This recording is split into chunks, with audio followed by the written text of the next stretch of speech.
Oh, we're up to 7 retweets, everybody. Up to 7 retweets. 3 more people go out and retweet. And then we're going to give you guys some more Kiss Cats for this giveaway that we have up here. We're going to give that away here in just a bit. I'm level here, 0 human being, scum, Pepe hands. Yeah, sometimes people never level up past level 0. People who are level 0 human beings are the people who don't care about anybody else. They don't care whether they live or die. They only care about themselves. Everything is about them. They don't realize that everything's not about them. That there's other people in the world. In fact, billions of people in the world. And you should have at least a little empathy, whether they live or die, or whether your family or friends are okay. A little like human being stuff. Yeah, that kind of stuff. But if you don't care about anyone or anyone else or anything else, you're still stuck at that level. Believe me, I was that person. I was that person when I was in my early 20s. I only cared about myself, making money, want to be a graphic designer, and I didn't care about anybody. I'm talking about family, friends. I don't care if they lived or died. Didn't care. I only cared about me because I was the most important thing in my world. And then eventually you grow out of that. And a good friend of mine came to me and said, Kismet, you'd be a great guy if you weren't such an a-hole. And he was right. I got to give it to him. I can look back now and say he was right, right? And so I leveled up, thanks to a good friend of mine who was honest with me. And he said, I love you, bro. But, man, sometimes you're a little harsh. A little harsh with people. You might want to care about other people as well. And then, in turn, they might care about you.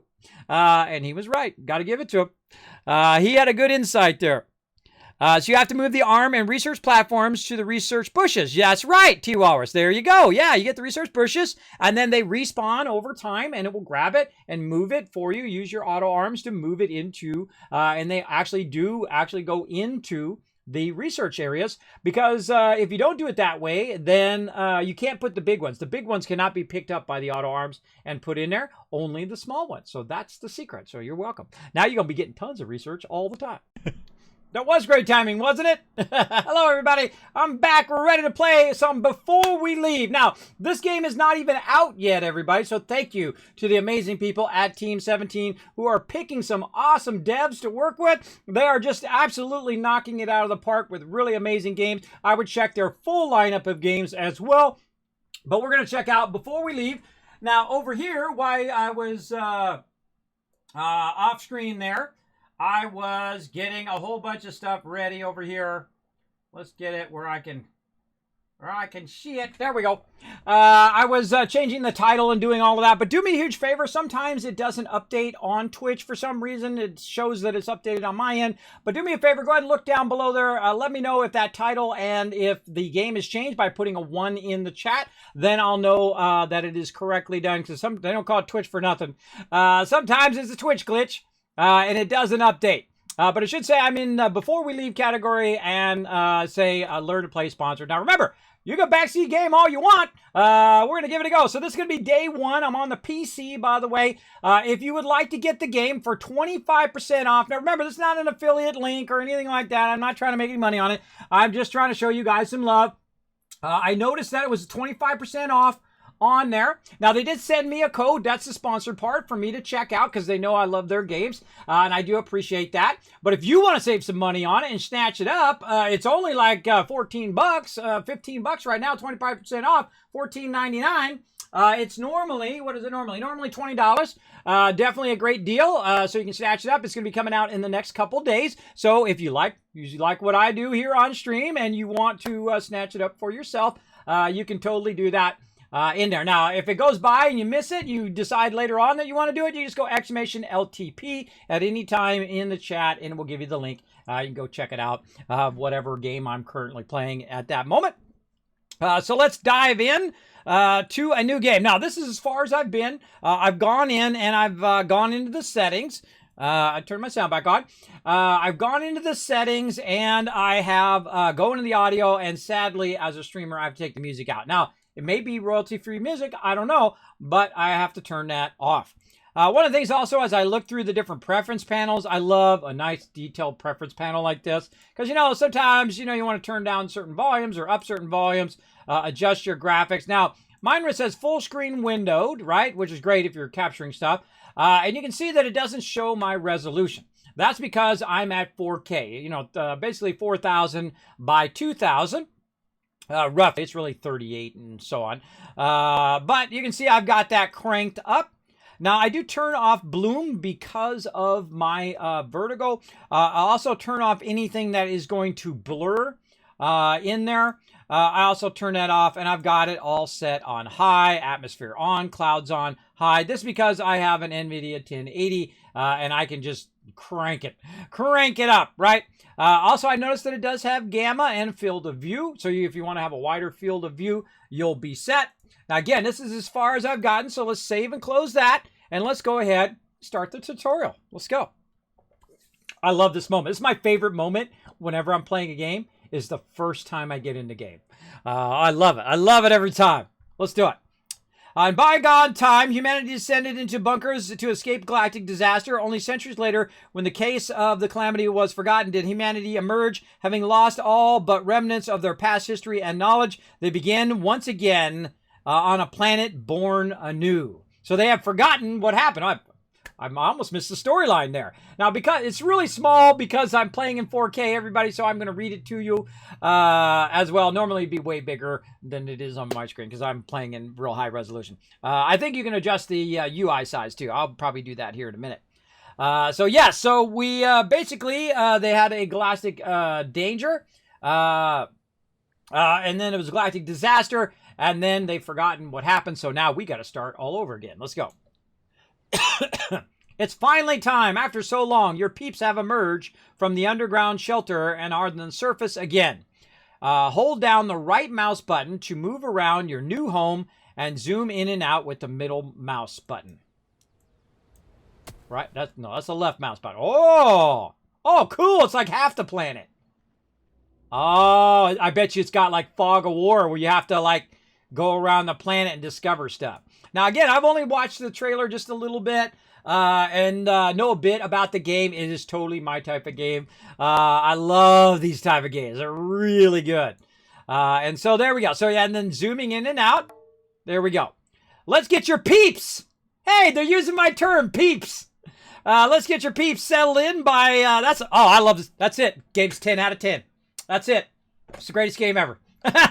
Because I say it all the time. I say, hey, show love to my peeps and whatnot. I don't know. That's a thing I picked up when I was young. I just say peeps to everybody instead of people or whatever. I don't know. It's just my thing. So let's get your peeps settled in by building some roads and huts. I like these guys already. All buildings must be placed next to an existing road. Okay, so it must be placed in an existing road. Once you're done with building, you can right-click to cancel the building you have selected. Okay. Once you're done with building, you can right-click to cancel the building you have selected. Okay. I'm sure that'll make sense eventually. All right. You can move the camera using ASD. There you go. There's a little hint. You can rotate with Q and E. All right. Or holding down the scroll wheel with the mouse. Okay. That's good. And right rotates. Oh, look at this. We get right into it. Oh, those are like little totems. Or are those people? Oh, I think those are people. I think that's what your people look like. Cool. Okay, our job is to construct 3 huts. And it's blinking down there. See, one of the things about moving myself right here, I find myself mostly out of the way of any game's interface. Great universal spot to be in, I find. I try to avoid blocking too much of the interface so you guys can see that as I go. So here we go. We got to build roads. R. Okay, this tile is already occupied. So where am I trying to send a road to? This tile is already occupied. Good question. Do I want to get to the forest? There's some forest over there. There's something up there. Kind of feel like I want to go this way. Right along here. There's some salvage or something here. Some stuff there. All right, let's start this way. Let's say here. Oh, yeah. All right. Let's make a road right through there. I think I didn't have to even make a road, by the way. I think I could have just went off the side of this road. Now that I see there's a road there. Let's make one here, too. And there we go. Now we got that connected. I don't know if I need to connect that. I don't know what this is. I don't know anything, and that's what I love. I love it when I don't have to know stuff. I think because it already had a pre-existing road, you probably could have went off of that pre-existing road. Okay, oh, I clicked something too fast. I clicked it too fast. Hold on, let's do it again. There we go. Hut. Somewhere for your peeps to live. I love this. I love this already. Stores food and drink for them to refresh themselves with. Okay, so your hut has them live there. They stores their food and drink. Peeps that don't have a job yet or can't get enough to eat or drink will wait here. Okay, so start building hut. Where do I want to build hut? Well, you know, you want to find the most strategic, safe area, and you've got kind of like some hill edge back here. I don't know if stuff attacks you or whatever happens. I don't know. This is as much as I know, everybody. I don't like to know too much about games, especially if I feel like I'm really going to play them a lot. I'll probably play this mostly off stream, but I might, you know, do some bonus streams for it.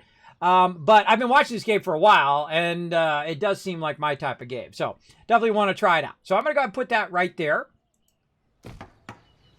Oh, yeah, that is the people. And they're off and running. All right, awesome. 3 huts. All right, so another one. Let's go there. And then that one there. Oh, and I got 3 different people. That's why they need me to do 3 huts. Then right-click to get out of there.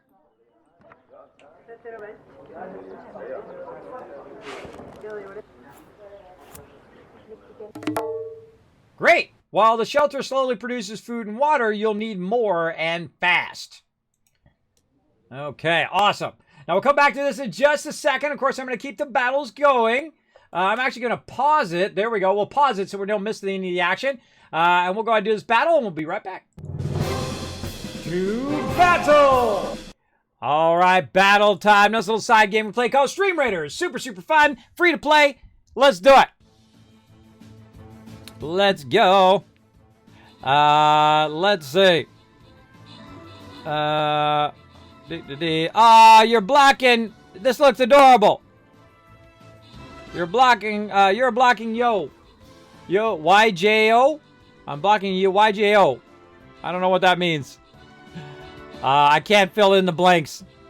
This looks adorable, doesn't it? Yeah, it looks really fun. I love like simulation games like this, where you're building like a settlement and you're building it up and whatnot. These are my favorite types of games. That's why I like games like 2 Point Hospital, of course, like The Sims, Sim City. I played them all, everybody. I'm the OG. I played Sim City when it first came out. Sim City 1. That's right, the original Sim. I would actually let people, because I was a boss, I would let people run their Sim Cities while at work. We would use the computers, the extra computers that we had at work. We would run all of our cities on there, and then we'd check in on our cities, how they were doing, and we'd let them run, and then we'd go do some work, and we'd come back, and that whole thing filled in there. Oh, awesome. And then we'd check each other's cities out, and we'd say, oh, well, you watch out over there. That whole thing is going to blow up if you don't look after it. That kind of thing. It was a lot of fun. Because I'm a cool boss. What can I say? Let's go ahead and open the captain chest. Grab some rewards. It's Rob, Rotisserie G, Hair Luna, and the last patch. They get the work done. I don't care if they, have a game running in the background. As long as they're not just doing the game all day long. that would not be good. That was back in the day, though. I don't do anything but this now. I don't run other people other than my guild. I don't work for other people anymore. Let's see, Dax Platinum coming in, overall MVP with 7 kills. Way to crush it. Back to the map. Let's go. Oh, 1 step closer to that boss. I think we're going to go downside and go up. Let's see, 3 skull. That's calling for more rogue action. Boom. Oh, that rogue's getting there. How long until our scrolls come back up again? Let's see. I should have done it right at the top of the stream. Oh, they're back up again already. All right, awesome. Man, I timed that perfect. I had no idea. Right there. Get some more scrolls. Yeah, I got Warrior Scroll, Barbarian, Flag Bearer. Oh, I was supposed to put my Flag Bearer in there. I just realized it. Oh, my Berserker getting an upgrade. Nice. Now, depending on how many scrolls you find in this game is which one might over-level the other ones. But I'm just going to keep doing the easy ones that I can place down a lot. like rogues and warriors and whatever, you can place down nearly every single battle because they cool down in the 30 minutes that it takes to do that battle. So you can really get those ones leveled up much faster by just putting those down. That's why I did the tank first, because it's just a common unit, and you can get it all the way up to maximum level as quick as possible, so I can get you guys tons and tons of loot. That's what I'm always thinking of. How can I get you guys more loot? All right, so come and join us for that, everybody. It is free to play. You'll find the link in the chat. You can find it on mobile and on desktop.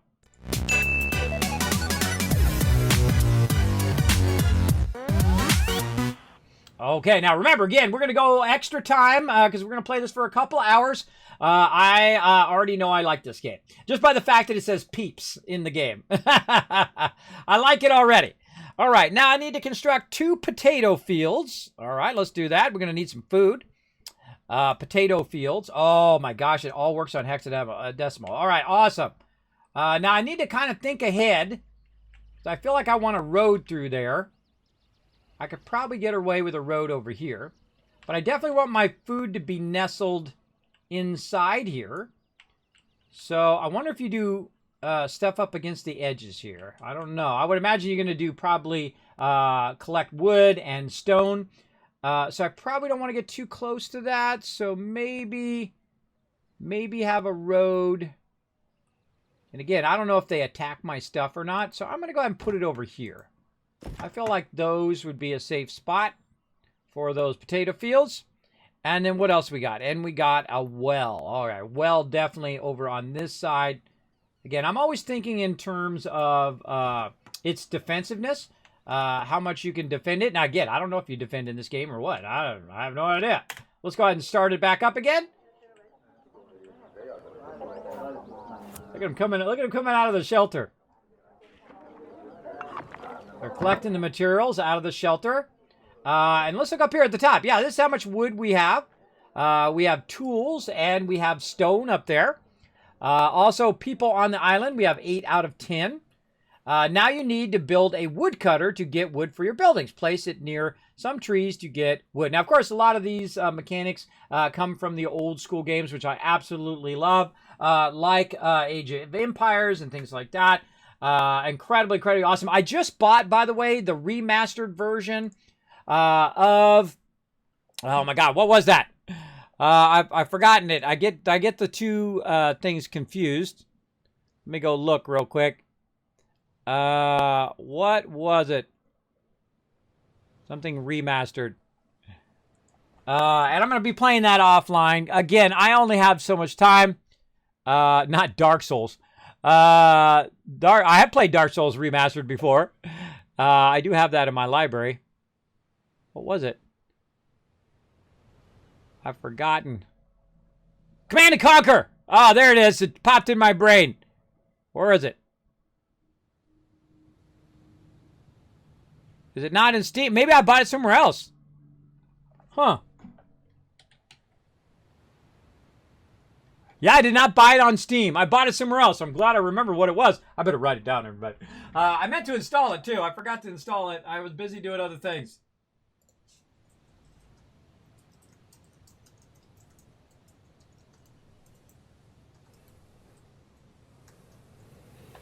All right. Now, I thought I got it on Steam. I don't know. I can't remember. Maybe I got it on somewhere else. But yeah, there's a new version of Command & Conquer as well, a remastered version. One of my favorite games of all time, Command & Conquer, super fun. So I'm going to do a revisited series on it and revisit the remastered version. There you go. You can watch for all that stuff on my YouTube channel. Good idea right now is to go ahead and click on that YouTube link. Go over there, hit the subscribe so you don't miss it when it drops onto my YouTube channel. All right, so now I need to build a woodcutter. Let's get into it. Okay. Oh, now I unlocked the woodcutter guy. Okay, woodcutter. Chops down trees to produce wood. Peeps working here are less affected by movement penalties. All right, so what do I need to do? Building must face road. So I probably need to create a road first. Road. And then run my road here. There and there. And let's just run it behind my stuff here. And then we're going to construct a woodcutter. Can we construct it on the road? Oh, it's already occupied. Okay, how do... Now, it said I can right-click or something. How do I get... How do I bulldoze this? Oh, okay. There was a little icon way down there in the corner, underneath that X that's down there where it says grass, and I can click that and it took it out. Okay, good. Now I want to go ahead and put my woodcutter down here. And I'm just guessing. I don't know really where to place it. I'm just guessing that's the spot. There we go. Obviously, I want to put it close to the wood. Oh, yeah, and it says right up there, construct a woodcutter near trees. There we go. So I feel like the green part is the grabbing the resources and bringing the resources over, and then the blue part is the actual building. I think that's what that visual thing is trying to tell me. Establish village. Now your peeps need help relearning the ways of their ancestors to survive. Build an explorer's hut to gather items from heaps of ancient technology and build a library to help them learn and remember. All right, let's do it. So let's go ahead and build an explorer's hut. Generates research by gathering and processing ancient technology from piles on the island. Explorers are less affected by movement penalties. All right, well, I'm going to put this right next to this right here. Oh, okay.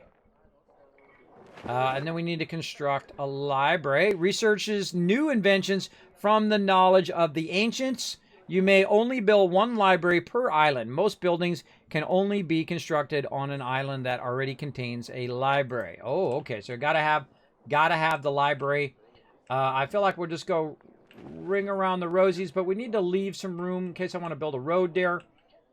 Let's say we got a road there.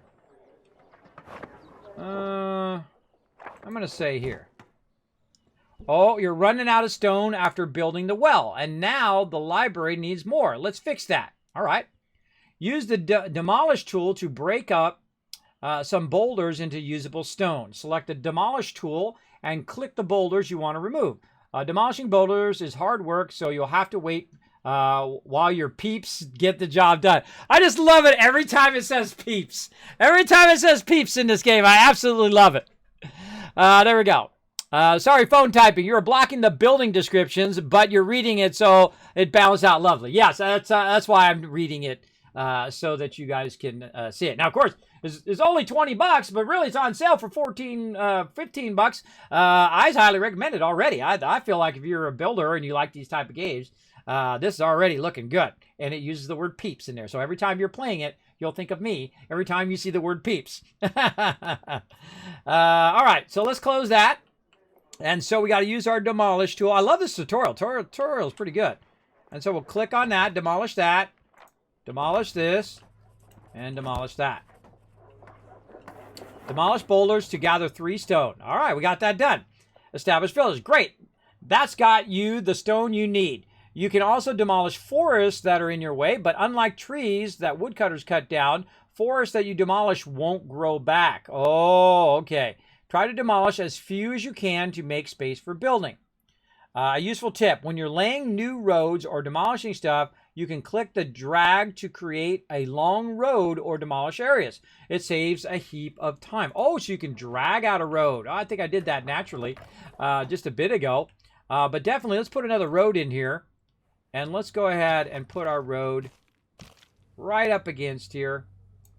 Like this. There we go. And again, this tree's going to be in our way. So we'll go ahead and try out the demolish function again. We don't want to demolish too much of it. So we'll also tell it to... Where did I tell it to demolish? Here. Demolish this. There we go. All right. Now your village is set up. It's time to think about your bigger goal. Explore the world on a ship. You're going to need more tools to build your ship, amongst other things. There's an ancient metal device nearby that, according to legend, can turn one thing into another. Perhaps it can help. Oh, I'm glad I didn't demolish that. There we go. It can turn one thing into another. Let's see. It can turn wood into tools. Contains 0, creates 5 per action. So 15 wood creates this. Okay, let's see what this is. Low priority. And then high priority. This is focus on me. No pollution, can move through the building on that particular tile. Workers, empty peep slot. It actually says empty peep slot, everybody. I love this already. I love this. This is great. Let's see. Okay, if I just click on it. Okay, I click on it. There we go. So it's going to start processing the wood and converting it into tools. All right. Create tools using the transmogrifier. All right. So I've told it to make some tools. It's putting in the resources. Again, I feel like the green side is putting in the resources, and then the blue side is the actual functional working.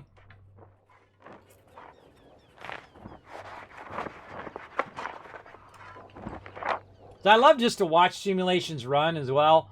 Like when you're playing a sim game or you're playing like Satisfactory and stuff like that. I love just to watch it go. Right? You set it all up and you watch all the little interactions and all the little things that it does. Very cool. So it's got to collect enough wood to get that going. And we got our gardens going. I can see our gardens going down here. Yep. It's time to hit the books. Now that your peeps have access to the library you just built, they'll need to research how to gather stone and other materials. They can't repair the ship without them. All right, continue. But first, you should check out the game speed controls. Up on in the top left of the screen are buttons that you can use to pause at time. Have a go with them now. All right, right up here. Okay, we've got pause 1 time, 2 times, and 4 times. Let's do it. Continue. Pause. 1 time, 2 times, 4 times. Go, baby. Let's do 4 times until it builds that thing out.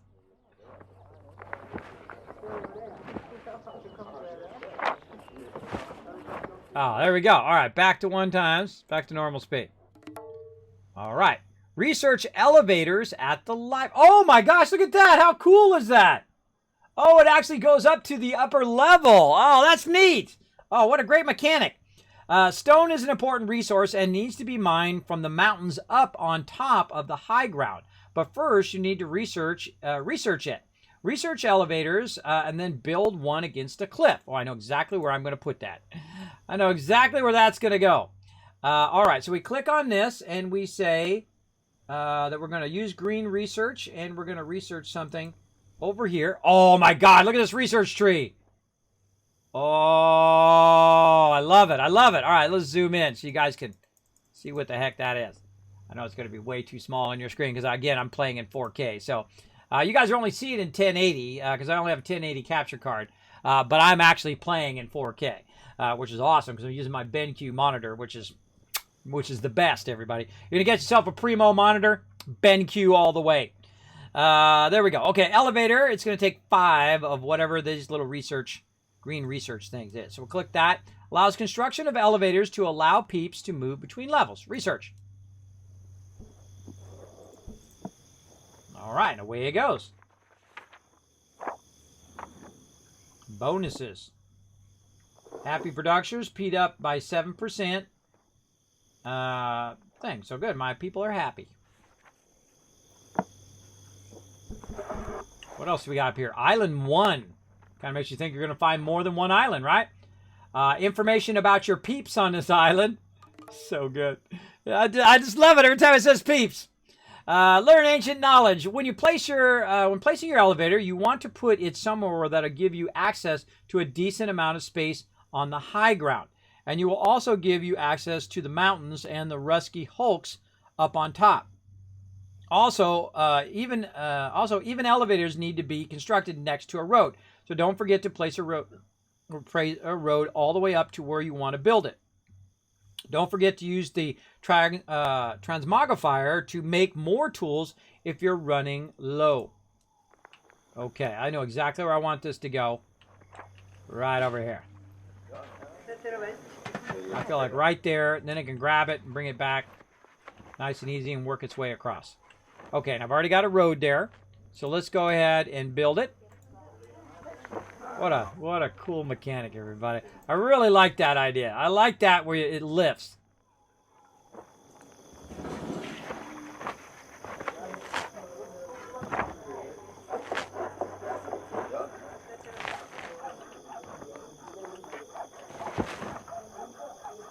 I love everything about it so far. I like the art style. I like the way you build. I like the lift idea. That's really cool. I'm digging it. All right. Now that you can reach the highlands, you'll need to work out somehow to get your peeps to mine that stone. All right. I think we just demolish it. Like we did before. Demolish.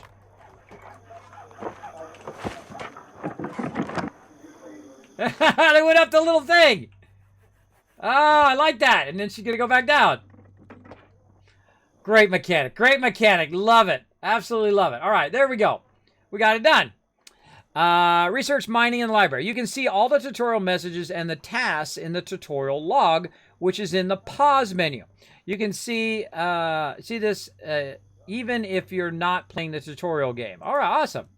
So if we pause that, we can go ahead and look at the tutorial messages as well. Now, what do we got up here at the top? Information about your peeps. Show food and drink resources on this island. We've got potatoes and we've got water. All right, so probably going to have to go to other islands. Oh, and it gives you like a whole chart and everything. Set the amount of potatoes reserved for production buildings. Oh, you can set, you can allocate resources for certain productions. Oh, that's cool. Man, I feel like this game's going to get real deep here in a minute. A lot of setting stuff up. Tree trunks, wood, stone, and tools, which we can actually see most of that up here. Not so much tree trunks, but the other three. What do we got here? Show research resources on this island. So green research, going right there.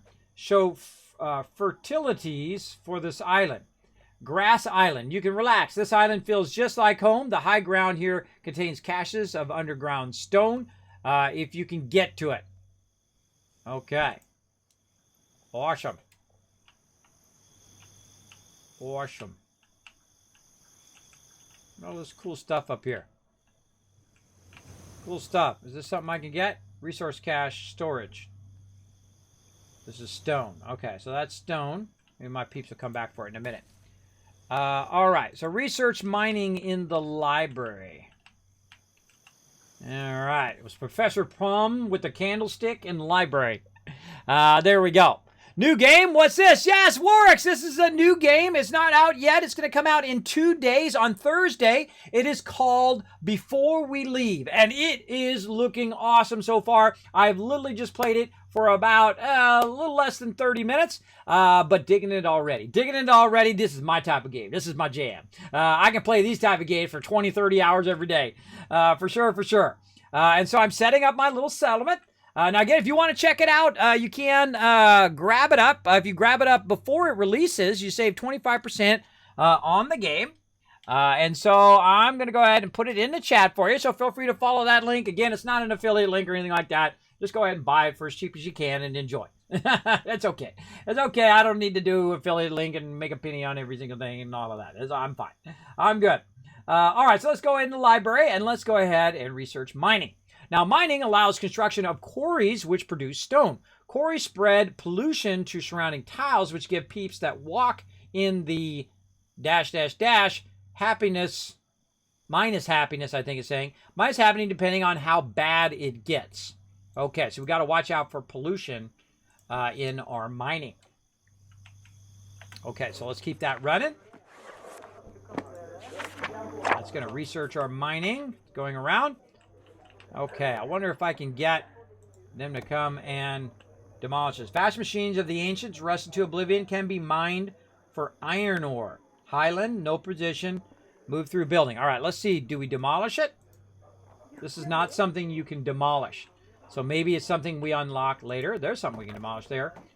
Maybe it's something we can unlock later. I love how it slides up, by the way, when you roll over it. That's cool. What's this? This is not something you can demolish either. This is ancient technology, green technology, highland, no pollution, no road, 75% speed penalty when moving through there. Okay.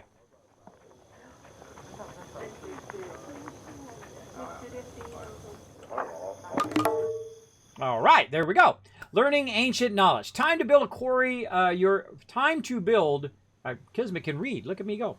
Time to build your stone quarry. Important. The quarry must be placed next to a mountain and also next to a road. So you may need to construct a road from your elevator over the mountain you want to mine from. The quarry is also a build that pollutes the local area. Pollution affects how happy your people are and how efficiently they work. Choose where you place buildings that produce pollution wisely. Now, it looks like we're going to go into these things right here, and this one's a little close to my building, so I'm going to opt for this one out there. I'm going to go ahead and build my road up here in the top part. I'm holding down the left mouse button, and I'm going to run that road right up into there. There we go, and then I'm going to click on this one, and what do we need to do? We need to go in. We need to harvest natural resource. We need to grab our quarry here. Mine stone out of mountains. That's what it says right here. Again, and put that right there. Huh. I can't put it there. I got to put it next to that.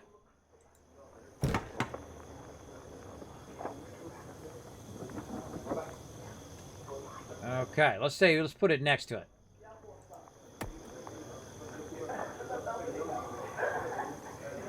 Can be mined for stone. So maybe I got to put it next to that tile and not on that tile. Oh, and it autosaves. Did you see it autosave? Did you know that forests will slowly remove pollution from tiles next to them? I did not know that. And I'm so glad that I put it next to the forest now without even knowing I should do that. I just know that you don't want to put it too close to your people, or they're going to be like, ah, God, the pollution. Right? So again, this one's called Before We Leave. This is a Learn to Play session. It is sponsored. Team 17 sent me a code to check it out. I do appreciate them greatly sponsoring the stream. I love checking out all their games. They are just hitting home run after home run after home run. Now, let me give you a little overview of the game because I do like to write down a bit about the game when I do Learn to Play. So let me tell you a little bit about it. Again, this is called... I got to click the button over here. There we go. It's called Before We Leave, and it's a kind of a casual indie simulation strategy game. It's published by Team 17, which makes a lot of other amazing games like Overcooked. I check out their full line of games. Amazing. But the developer is Balancing Monkey Games, which I think is a really fantastic name for a dev. I love the name, guys. It's going to release on May 13th, which is this Thursday. And so I've got a bit of an early access that I can check out and show it off to you guys to see if you guys are going to like it. I'm digging it so far. It's only $14.99 on Steam right now. It's 25% off if you do buy it before it releases. And then you can go ahead and play it this Thursday and join me playing some games. And of course, it's single player. It doesn't have any reviews yet. Obviously, it's not released yet, so it doesn't have any reviews. Normally, I do talk about the reviews of it. It is on PC. I did not check and see if it was on other platforms. Let me go and check for that. Let's go look. Let's go look real quick here and see. Let's go to Balancing Monkey Games and see. They all got mustaches. That's funny. That's funny. I like that. I haven't been to their website yet. Very funny. All right, let's get more info on it. Learn more. I just want to see what platforms it's on. Oh, you can get it on Epic or Steam. Okay, Epic or Steam, whichever one you prefer. All right, they need a thing that just says these are the specs.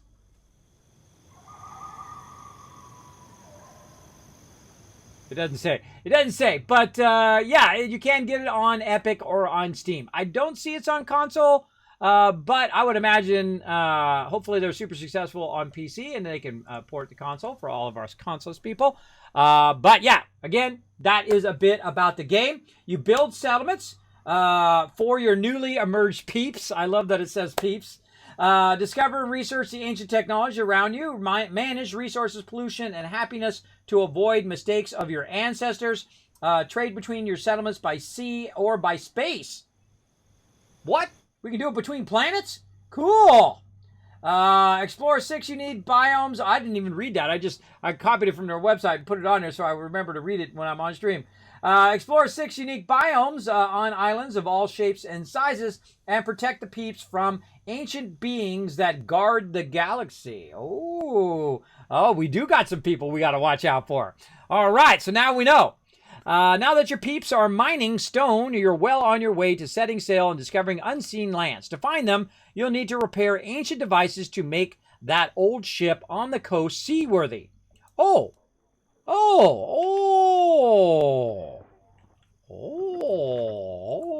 now we see. What are we going to need? We're going to need more tools, and we're going to need more wood to repair it. All right, research repair in the library. Okay, let's do it. I like this tutorial. Is really good.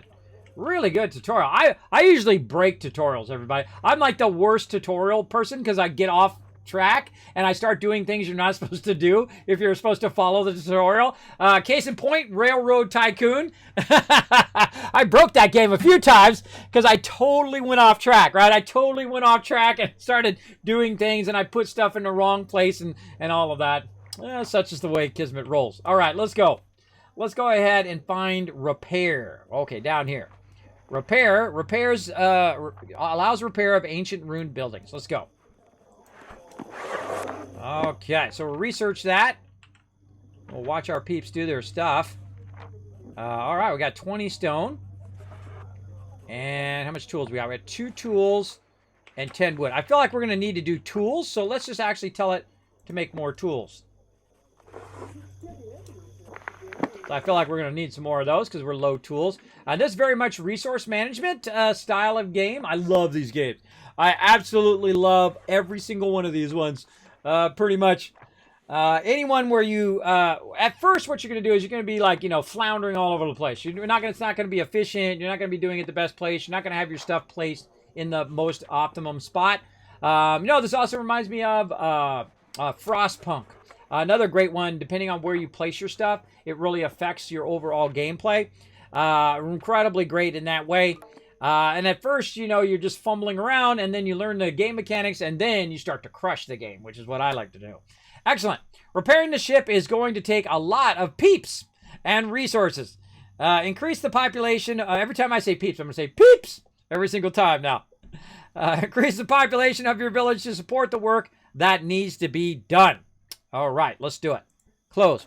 Hint, did you know that your buildings can get bonuses and penalties depending on where they're next to? Oh my God!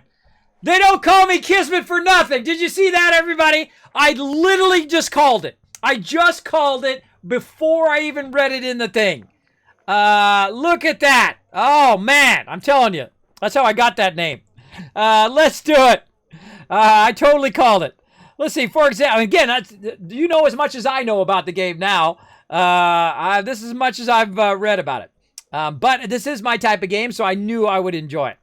Let's see, depending on what they're doing next. For example, huts placed next to other huts will accommodate more peeps, but a well placed next to a hut will produce water more slowly. Uh-oh. In the preview information, when you're placing a building, you can see all the potential bonuses.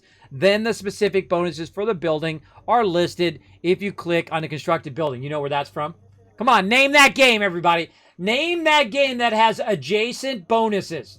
There's a lot of them, but name the major one. The one that we've all pretty much probably played, right? Come on. What is it? The big one. The one that's had so many different versions of it come out over all the years. Come on, you know what it is. You know what it is. Do I got to give you a hint? I know what it is. I thought of it right off the top. Adjacent bonuses, everybody.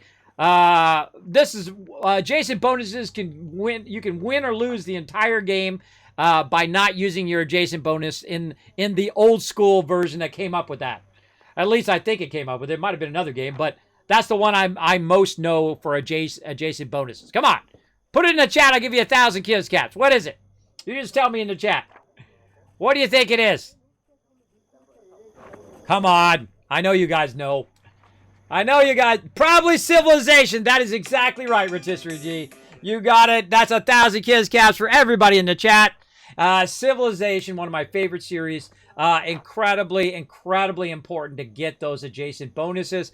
Otherwise, other people are going to be using their adjacent bonuses to build a bigger army than your army, or bigger resources, or whatever it is that they're doing better than you. You got to have those adjacency bonuses. So we're definitely going to be looking at that in a second.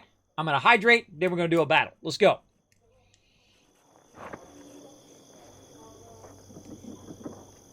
Yeah, super loot. There you go, using your super loot train. I like that. I like that. All right, let's battle. To battle. All right, let's do it. Battle time. Yeah, that's right, Fox Ferris. Civ, exactly. Amazing game. Every single one of those games I've enjoyed over the years. Whoa, look at us go.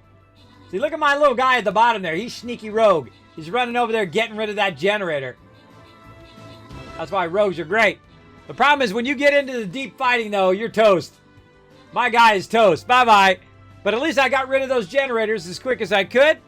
And that's less mobs for everybody else to fight. Look at River Dog as a big crab there. Let me zoom in on that. Look at that big crab. That's cool. Fox also coming in with an epic. Who else? Dax Plassen dropping that epic in there. Helping us bring in the W. Every unit does make a difference. Every person makes a difference to the battles. I've seen it come down to just 1 or 2 units for sure. So make sure to put as many units as you can down. Right there, we were at 68 units there. Pretty good. Were we down? We're down. We're down by about 20 units there on that round. But that's okay. It's okay. We'll soldier on. All right, open the captain chats. Give you guys some love. The last splash, River Dog, and it's Rob. All getting some love. And River Dog coming in overall MVP. Back to the map. More battles upon us. Let's do it. All right, more rogue action. I'm feeling right side this time. Let's go. Oh, it's a 4 skull. Oh, darn it. Oh, and I should have used my legendary, and I'm not doing my quest. Bad Kismet.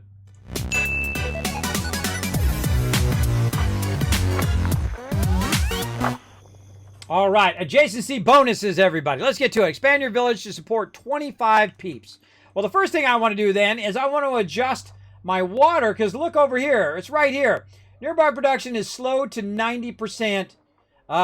Produce is slowed to 60%. And will be slowed by pollution based on the pollution. And you can see it's got an arrow pointing down, which means that it's slowing my water production. So, I think I want to build another one of these. Let's build another one before we get rid of that one. Fields and wells. Let's build a well, but way out here by itself. Oh, I should have looked at the JC bonuses when I was putting it down. That would have been smarter.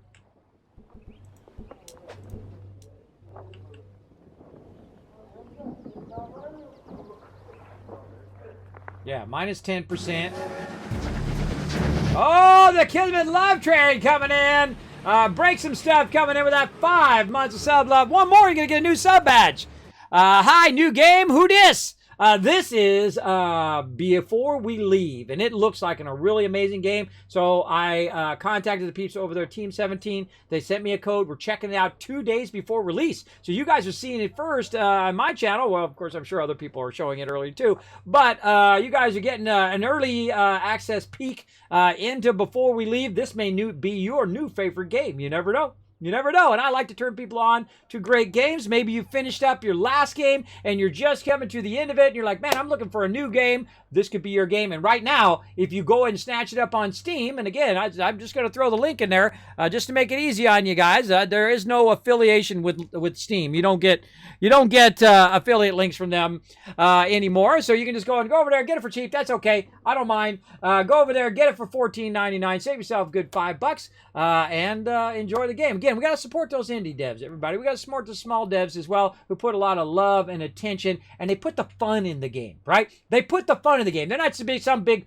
corporation, in there, just putting in stupid microtransactions and everything, and not forgetting to put in the fun, just putting in tons of technology and use the latest graphic cards and all of that stuff, blah, blah, blah. Nobody cares. You know what they want? They want a game that they enjoy and they felt like was worth their money that they paid for, right? I feel like at $15, this is a steal already, because I know I could play this game already. I already know. I could play this all the way through multiple times, for sure. And it's got a little Civ, feels like it's got a little Civ info, or Civ mechanics in it. Of course, standard city builders and collecting and stuff like that. Loving it so far. Now, I'm going to go ahead and hit this well right here. And I'm going to click the well. Oh, I'm trying to put a well down. That's what I'm trying to do. Try to click the well, and then I'm going to demolish the well. You sure you want to demolish it? Yes. Now, the reason why I'm going to demolish it is because it's at a minus 10% bonuses, and so I'm going to take that out so that I don't have a minus bonus. I don't want to have a detrimental bonus of my wells, and I just learned about that, so I definitely want to get that going. And this is a resource cache here. Of stone. All right, take it easy, River Dog. Thank you so much. Show some love to River Dog, everybody. He's got to head out. Show him some love in the chat. Again, no raid targets. We don't need any raid targets because we're going to go into battle mode. Whenever I go into battle mode, we're not going to need any raid targets. So show some love in the chat, everybody. To my amazing mod, River Dog, who always has my back. I greatly appreciate all my mods. They are the heroes behind the stream. Make sure to treat them well in my chat at all times. Otherwise, you're gone. I don't mess around. Treat my mods with respect because they work real hard behind the scenes. I appreciate it. All right, look at this woodcutter doing his thing over here. We got minus 100%. No peeps. Slowed to 0%. Uh-oh, there's no peeps cutting wood. Well, we got to add more houses, maybe. I wonder if you can, like, right-click or option-click on this. Or how can I just... Oh, that's not it. Windows key. Shift-click. Like, shift-clicking on there would be awesome. That's one thing I would suggest. Shift-clicking or alt-clicking. So if I want to make another house, I don't have to go in the menu. I can just alt-click, and then it picks it up, and then I can put another house down. That would be something I would suggest. Much like you can do in other games like Satisfactory and other building games, where you can just go ahead and grab that same item and do it again. It just makes it more convenient for the builder. But that's okay. We'll go in and do it old school right here. Now, again, remember, this is an early access version of the game. It is not complete. So I'm not going to do like a review of it and say it's a 4 or 5 out of 10 or whatever, or 10 out of 10. I'm not going to do any review on it because I don't feel that's fair. I feel like it's never fair to do a review on a game until after it's released, and usually after the first few updates as well, because there's always something, everybody. Games are complex things, so definitely when you release it, you're going to have a wider test audience who are playing the game now, and thus you're going to be doing at least some updates on it, and then that's a good time to test the game and see how you like it. Unless it's already a 10 out of 10 in early access, like Satisfactory, or actually it's an 11 out of 10 Satisfactory, or Valheim, which is already a 10 out of 10. I haven't played this game enough to know if it's a 10 out of 10 yet, but again, I do not typically judge them, and since it's only going to be a couple days till it releases, we'll reserve until after it releases. All right, let's put another house down. There we go. And I'm trying to tie them all into this same one right here. And we don't want to do one there. This is going to block our road. And I feel like maybe we can get away with a road back here. And we don't want to put this next to our water. We want our water to be out there. Maybe another one here. All right, we're 12 of 14 now. 13 of 14. Maybe sneak another house in right there. Let's do it. Now, there may be a key that does that, by the way, everybody, that I just don't know about. Again, you've seen as much as I've seen. And that's how I love playing games. I love playing games, not going in knowing too much about the game, and exploring and learning as I go along. Man, allergies is making my throat super dry.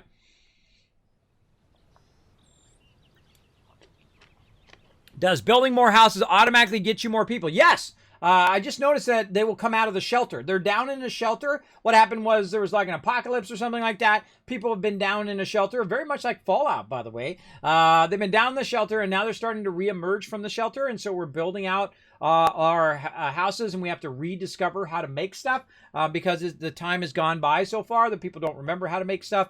So that's what we're going to do. Now let's take a look at the controls. Usually I like to play a little bit, and then I'll come in, I'll look at the controls. We can toggle the UI there, toggle shipping mode, overlay mode, road mode, and demolition mode. ULORX, okay. Construction, 1 through 0 there. Construction back, construction clockwise. Okay, we can flip through those through the keys. Previous island, next island. Screenshot F12, close on cycle, building priority. Load a high, pause and resume building. Next building type. Okay, I don't see anything that could say, you know, pick up object, increase game speed or reduce game speed, so plus or minus. All right, that gives us kind of a general idea of the keys. I don't see anything that does pick that up, but we'll go with that. Okay, what are we at? 16 of 16. Oh, that's adding 2 to each house we add. So 2 more people to each house. So, and we're going to need 25. Let's go ahead. Oop. So let's try it like this. I'm going to press 1 and then press 1 again. That's awesome. Now, how do I rotate again? Q and E rotates that, but how do I rotate the buildings? It told me, I just don't remember. How do I rotate the building? Oh, I moved my mouse. That's how I did it. I just moved my mouse to that particular square, and then it rotates and aims the building toward that particular thing. So what are we at? 18. That should be 19, 20 once that's built. And they're collecting the wood and running the wood over there.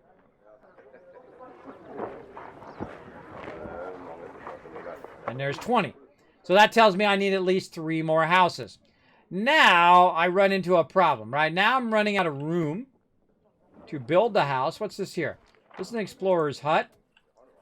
And I don't want to put it by my water. So maybe we'll put a road around the back here.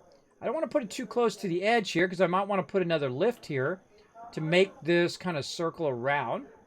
And I feel like that's what I want to do. I feel like we'll go ahead and hit R for road. I'm going to start using the command keys now down here. Command keys are one of the most powerful things, no matter whether you're a graphic designer or whether you're playing a game. This is the jam here. All right, so these guys can come from this direction now. Get over here. Let's go ahead and build our thing, if I can remember where it was. Where is our thing? I think it's right here. No, it's a well. This is a quarry and woodcutter. Where was our thing? Explorer's hut. And there it is, an elevator. All right, so we'll go ahead and put our elevator right there. And that's going to elevate that. And that'll leave me some squares back here where I can go ahead and use that maybe for my houses. And that's the whole reason I did that, everybody, is so that I can put more houses down in this little corner over here.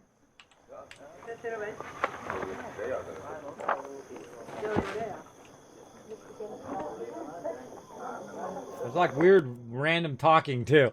Weird random talking where you can't quite make out what they're saying. But there we go. Oh, nice. You can save like up to 10 hotkey constructed things. Yeah, you can. You can do a whole bunch of construction keys in there. Which again, remember, this is early access, so they could change a bunch of this. but probably not in the next 2 days. I would imagine it's going to be much like this, but you know, they might add some more polish and more items to it. So we do run into any bugs or anything like that. Just remember that it is the beta version of it. Making tools. Wow, your peeps are accumulating a lot of stuff. Let's research and build a warehouse. Yeah, let's do that because I'm going to be overburdened here in a second. Let's build a warehouse to store these surplus resources in. Note, warehouse requires 2 tiles for construction. Okay, awesome. But before we do that, I also want to go ahead and finish out my road. I don't want to go to that one. I just want to go across there, but whatever. All right. And then we want to build a warehouse. Research warehouse first. Over here. And warehouse. All right. Research. Allows construction of warehouses which store extra resources. Go. Okay. Now, where am I going to put my warehouse? I wonder if it has a negative effect if I put a warehouse next to wells. I wonder if it says that when you go to make something. Does it tell you about adjacency bonuses? Let's see. Penalties for being next to nearby accommodation produces slow to 90%. Now, I don't know if a storage thing is an accommodation. I guess we'll go ahead and try it and see what happens. We'll learn about the adjacency bonuses. So I'll put this here. And I feel like I want to rotate it this way. Now. More like this. Yeah, because I might want to run a road down here along the shoreline. And I got my boat over here, which eventually I want to get into the water. So, oh, and there's some stuff in the water. I just noticed there's resources in the water. There must be some way to collect that, I would imagine. Let's go ahead and just try it. If not, I can always delete it and bring it back. So let's click there. And let's see if it affects our water.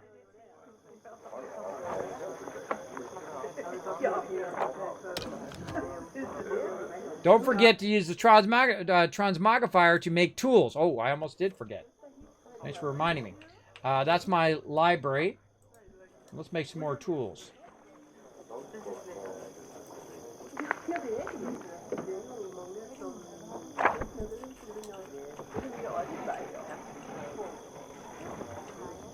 Okay, that talking is a little weird. All right, I gotta crank down the ambient talking. That would be nice to have that in a separate thing as well. Ambient volume would be great in a separate thing. So all that weird ambient talking, I feel like if it's in with the rest of the sound, then I miss out on the rest of the sound, and that ambient talking I would want to put down lower. That would be another suggestion I would have for the game. I like that tree. So is it a surprise? Hoarders confirmed. Yeah, exactly. Choose which resource you want to store in your warehouse. Warehouses only have a limited space. The more types of resources you store, the less space there'll be for each type. Okay, sounds good. Close. Now, again, the first thing I want to know is no. See, it does not have an adjacency minus bonus or detrimental adjacency bonus to the well. So wells and warehouses can be next to each other. So that's good to know. Let's go ahead and select a resource.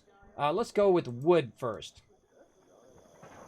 There we go. Up to 120. Upgrade.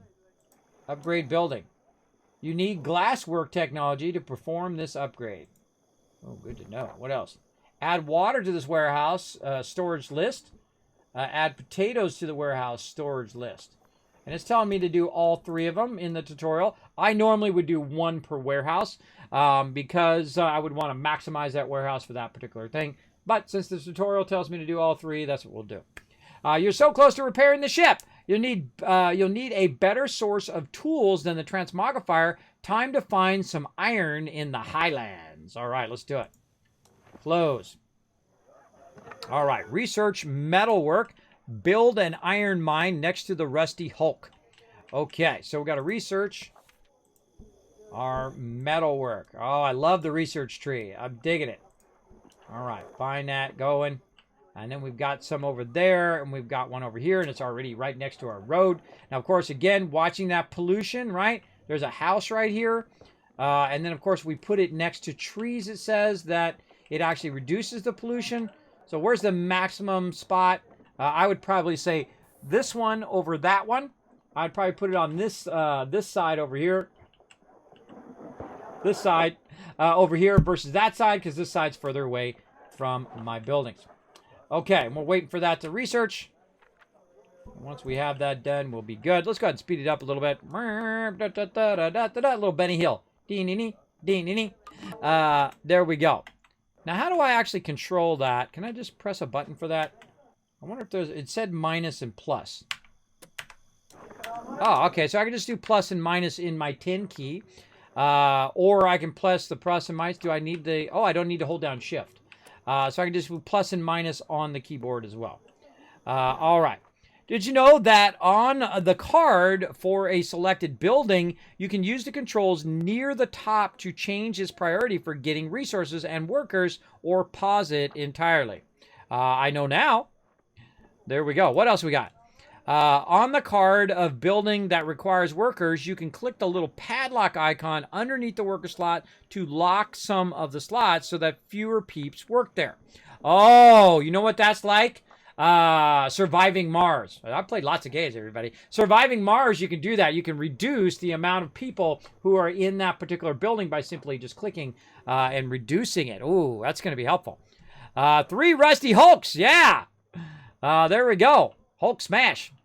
All right, build an Iron Man. Build an iron mine next to the rusty Hulk. Let's do it. Iron mine. And we'll aim that this way. Just so it's one step closer to running it back. Oh, here comes somebody. They're going in there. Oh, actually, I have 26 peeps. Somebody running around back there.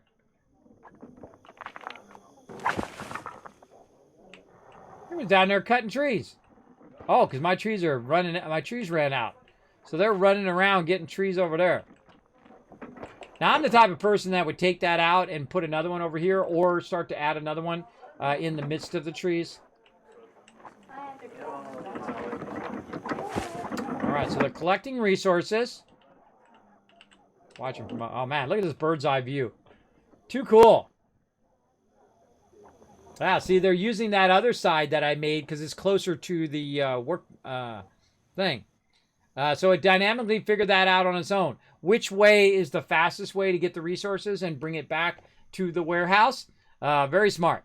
To process the iron into tools, you'll need an iron smelter and a toolsmith. There are special buildings that require power. Fortunately, your peeps have found an old generator near the town. Oh, that's lucky. Repair the ruined generator, then build your iron smelter and toolsmith. I better write all that down because I am terrible at remembering this stuff. Problem of sleep apnea, everybody. I'm terrible at remembering this stuff. All right, let's go ahead and do it again. What do we got to do first? We got to fix the generator. Then we're going to do iron smelter. And then toolsmith. I'm going to try to do it in order because I break tutorials, everybody. I get it all out of order and everything gets messed up. Yeah. I mean, the research tree. You get to discover things and they are a surprise. Yes, they are. Yeah, it's like Fog of War. It doesn't tell you what they're going to be. So you figure them out as you go. I like the animations. Yeah, animations are great. Yeah, the two are close together. And probably I could put one and get bonus of both of them. But don't worry, I'm going to get those two, I'm sure, later on down the road. Okay, so we got to repair the ruined generator. Oh, it's right. That's what that thing is. Okay. Awesome. What are we going to need? Causes gloom, which gives people that walk nearby minus happiness, depending on how bad it gets. Worker gets minus happiness and causes some pollution. All right, let's just go for it. Construct an iron... All right, repair. There we go. All right.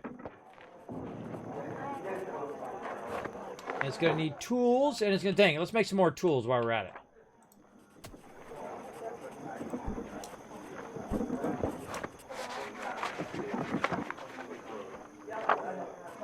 So I'm going to have one tool, which tells me I'm going to need more tools. Eventually. But then this is going to produce more tools. I'm already producing wood. I'm already producing stone. Those are my primary resources up there. And then my other thing would be producing tools. And then I have all three resources running at the same time, which allow me to expand later on. Right? Oh, rip the people that live next to the gloomy generator. Well, luckily I didn't put only one house next to them. So apparently I'm going to have to move that house too. I didn't know. I didn't know it was a generator. I've never played the game before. You guys are seeing. You guys know as much as I know as we're going along. Again, I love discovering stuff like that. Now I'll move the house later on, for sure. But let's get it going. Okay, so we got that done. Now we got to do iron smelter. All right, iron smelter turns iron ore into iron. I kind of feel like I want this over here, but that's forest there. This is by my buildings. I don't really want to do that. So someone's going to have to move out of here. Ah, man. And I didn't leave room there. Let's put our iron smelter away from our house over here. Oh, it's already occupied. I got to take that out. Let's go ahead. Again, you don't want to demolish too much, it says. But let's take this one and this one out.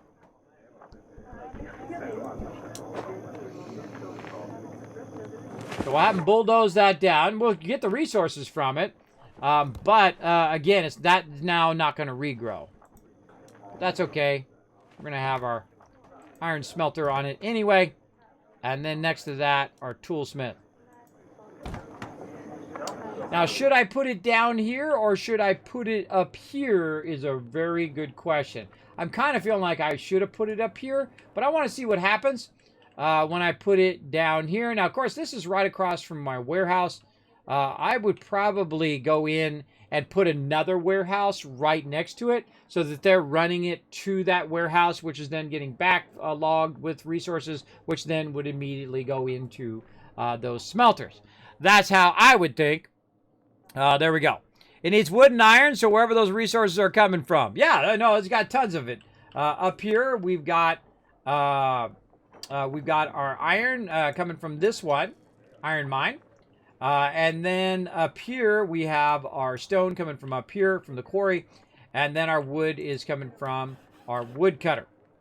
So we should have enough for all of that. Oh, this is off and running. Look at him go.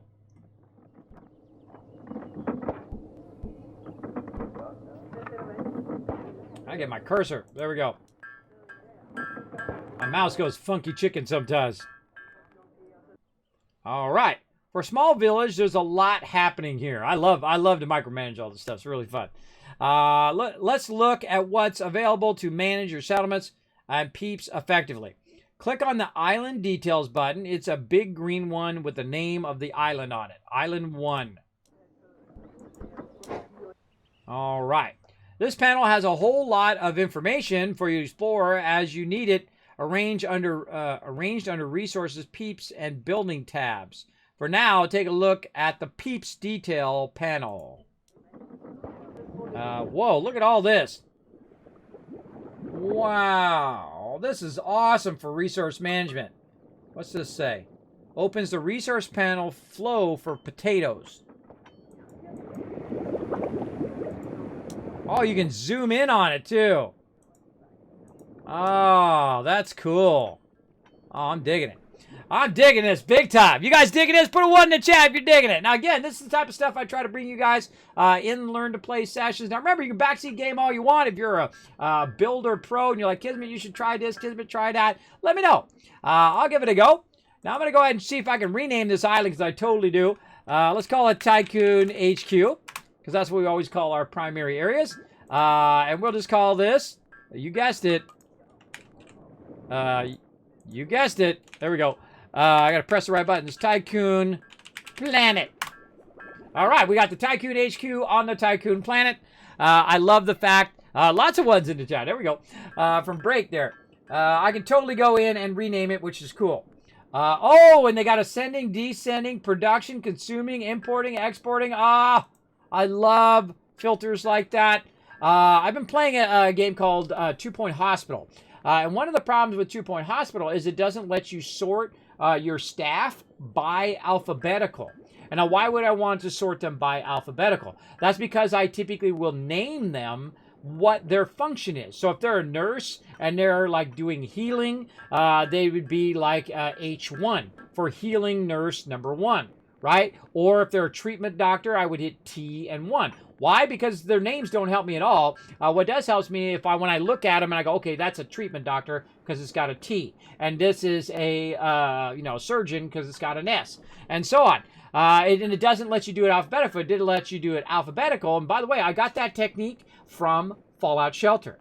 In Fallout Shelter, that's what I do with my people. I actually name them based on their function, right? If they're in a strength room, their name starts with an S. S1, S2, S3, whatever it is, right? Or if they have a certain outfit, I will also note their outfit and whatnot. It just makes it easier to, at a glance, see how many of each thing that you have. So I absolutely love the filter there. That's going to make it really nice to manage all of that stuff. Now let's go look at our peeps. Speaking of our peeps, let's go in here and see if we can sort them. Here you can see every peep living on your island, along with things like what they're doing and a graph of how happy they are. You can click on the graph to make it bigger. For now, there's more to see. For now, that's more to see. So close the island details panel with the close button or by clicking outside. I don't want to. I don't want to look at my peeps panel.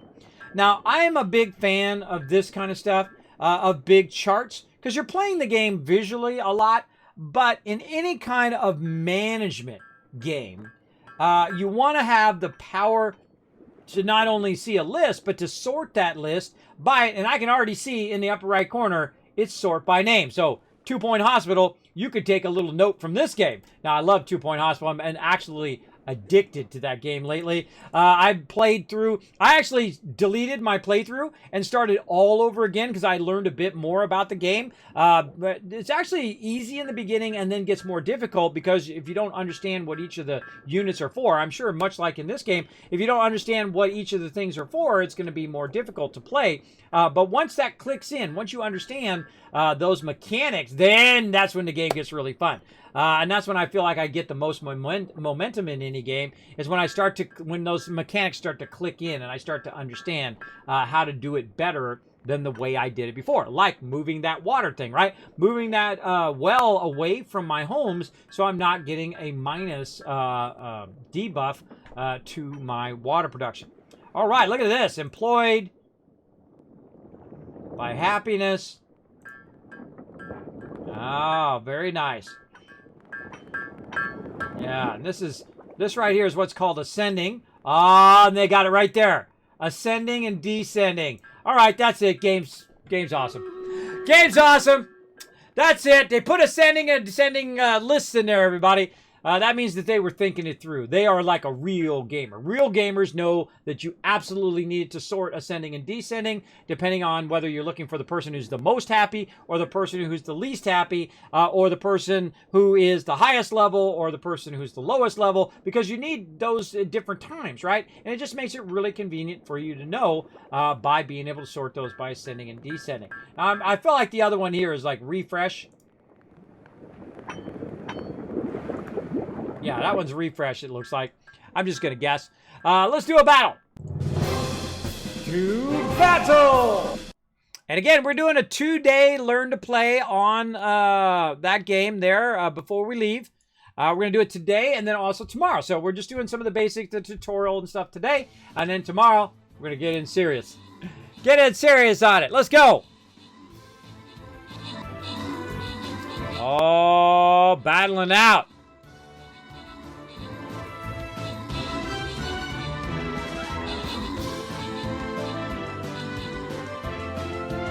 Two Point Hospital never hooked you like the original Theme Hospital. Very good game. Me either. I really enjoyed the previous game. I actually didn't play Theme Hospital, by the way. I've watched people play it. But I really enjoyed that game. I thought it was really well done. And then I started playing 2 Point Hospital, and I enjoy it, but I don't have enough time to play games. as much as I used to because I got wife, family, and all of those things. Plus, I'm doing streaming and all the stuff behind the scenes on the stream, like working with sponsors so I can show you cool games and things like that, because those cost, you know, hours and hours and hours, thousands of hours of my time to do all that stuff, which you guys never see. You only see the end results of it, which is like new emotes and new stuff like that. But literally behind the scenes, I'm spending hundreds of hours each week, thousands of hours over months of time getting all that stuff added to the stream. Because I'm the everything man. I'm the one that manages it all. All right, let's go ahead and open the chest. Grant some rewards. Riverdog, Rotisserie, The Last Bash, all getting some love. Beer Bear. Hey, good to see you, Beer Bear. Oh, man, I hope you're going to play some Valheim with us again. We've been crushing it over there, having lots of fun. But congrats on being MVP with the 19 kills there. Way to crush it. Let's do it. Let's collect some looty loot over here and some more over there. Oh, my gosh, we got a bunch of quests done, too. Now on tier 22, we're making some strides today. Making some strides. What are we doing? Campaign, tier 22. I was about to do something. Quest, that's what I was doing. Questy quest. Let's collect that loot. Let's do it right here. All right, we got to do our long-term cooldown, which is our legendary drop here. Let's go ahead and do that on this next one. I'm just going to drop it right here, even though I should probably save it for the next one after that. You know what? I think I will. I will save it for the next one after that so we can use it on the boss. Let's go ahead and do Rogue right here. This guy's going to run right over there, I can tell you. He's either going to get this one or this one, and then he's going to run up here and get those. I like the Rogue. Rogue is really great. I have mine set right here as fast, high damage that targets enemy archers, resists most range damage while moving. So he moves really fast, resists 80% of range damage. So he can run up there and take out those generators.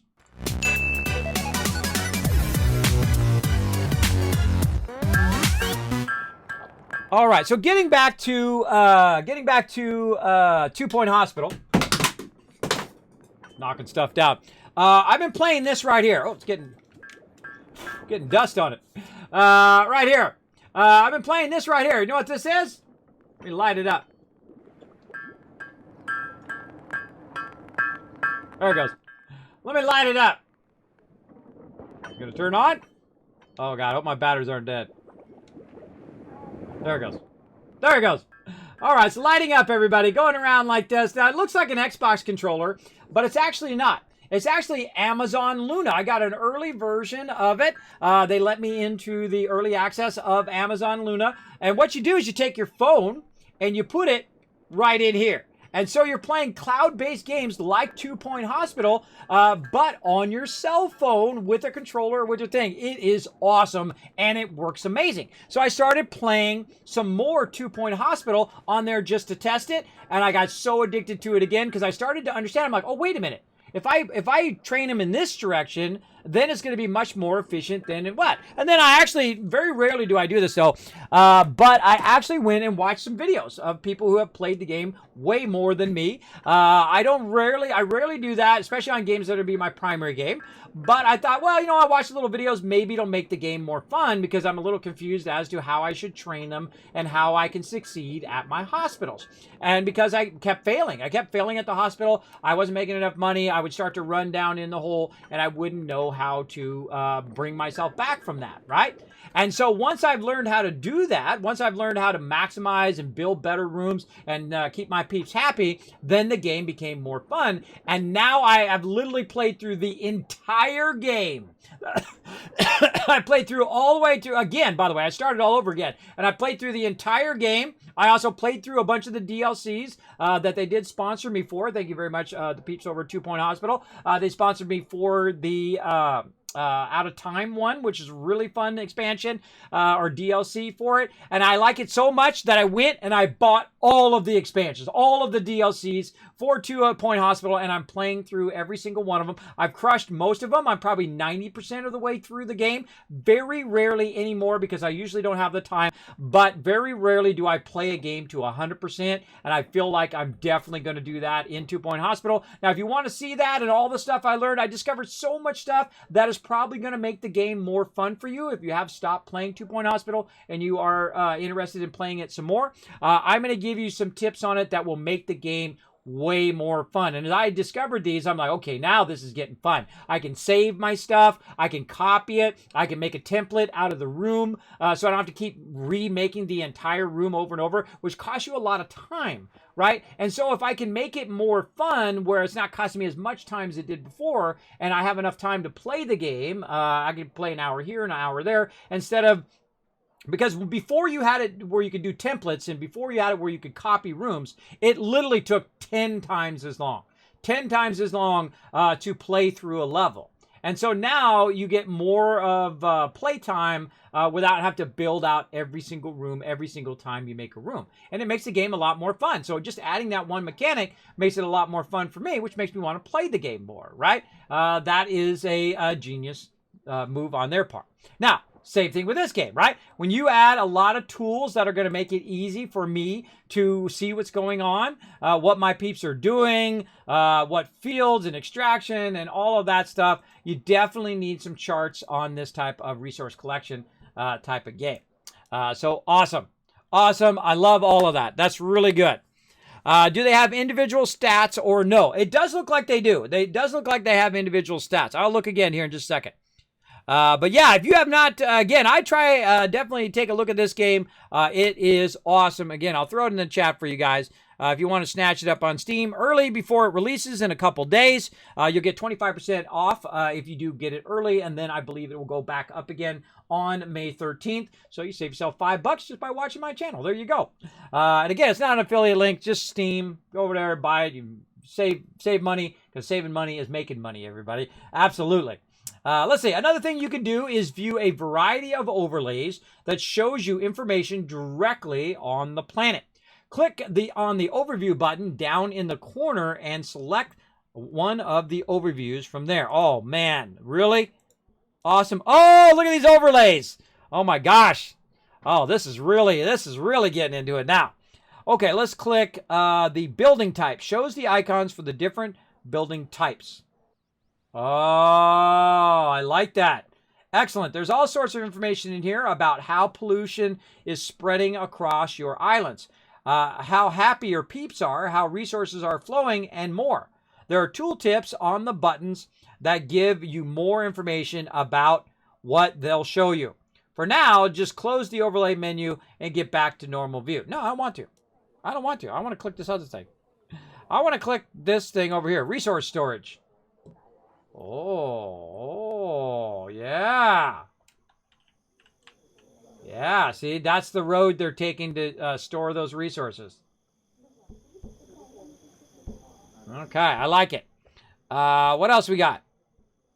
Holy mackerel. Look, it's like it's a menu in a menu, everybody. I can just look for iron. I can just look for stone. Or everything. Yeah, that's cool. It's like a little sub-menu. Now that you've constructed a toolsmith, your demand for wood is going to increase. It might be a good idea to construct another woodcutter. Absolutely. Let's see. Fully occupied. This is my housing. Fully occupied, no occupants, and not operating. Oh. Not currently operating. The generator is not operating.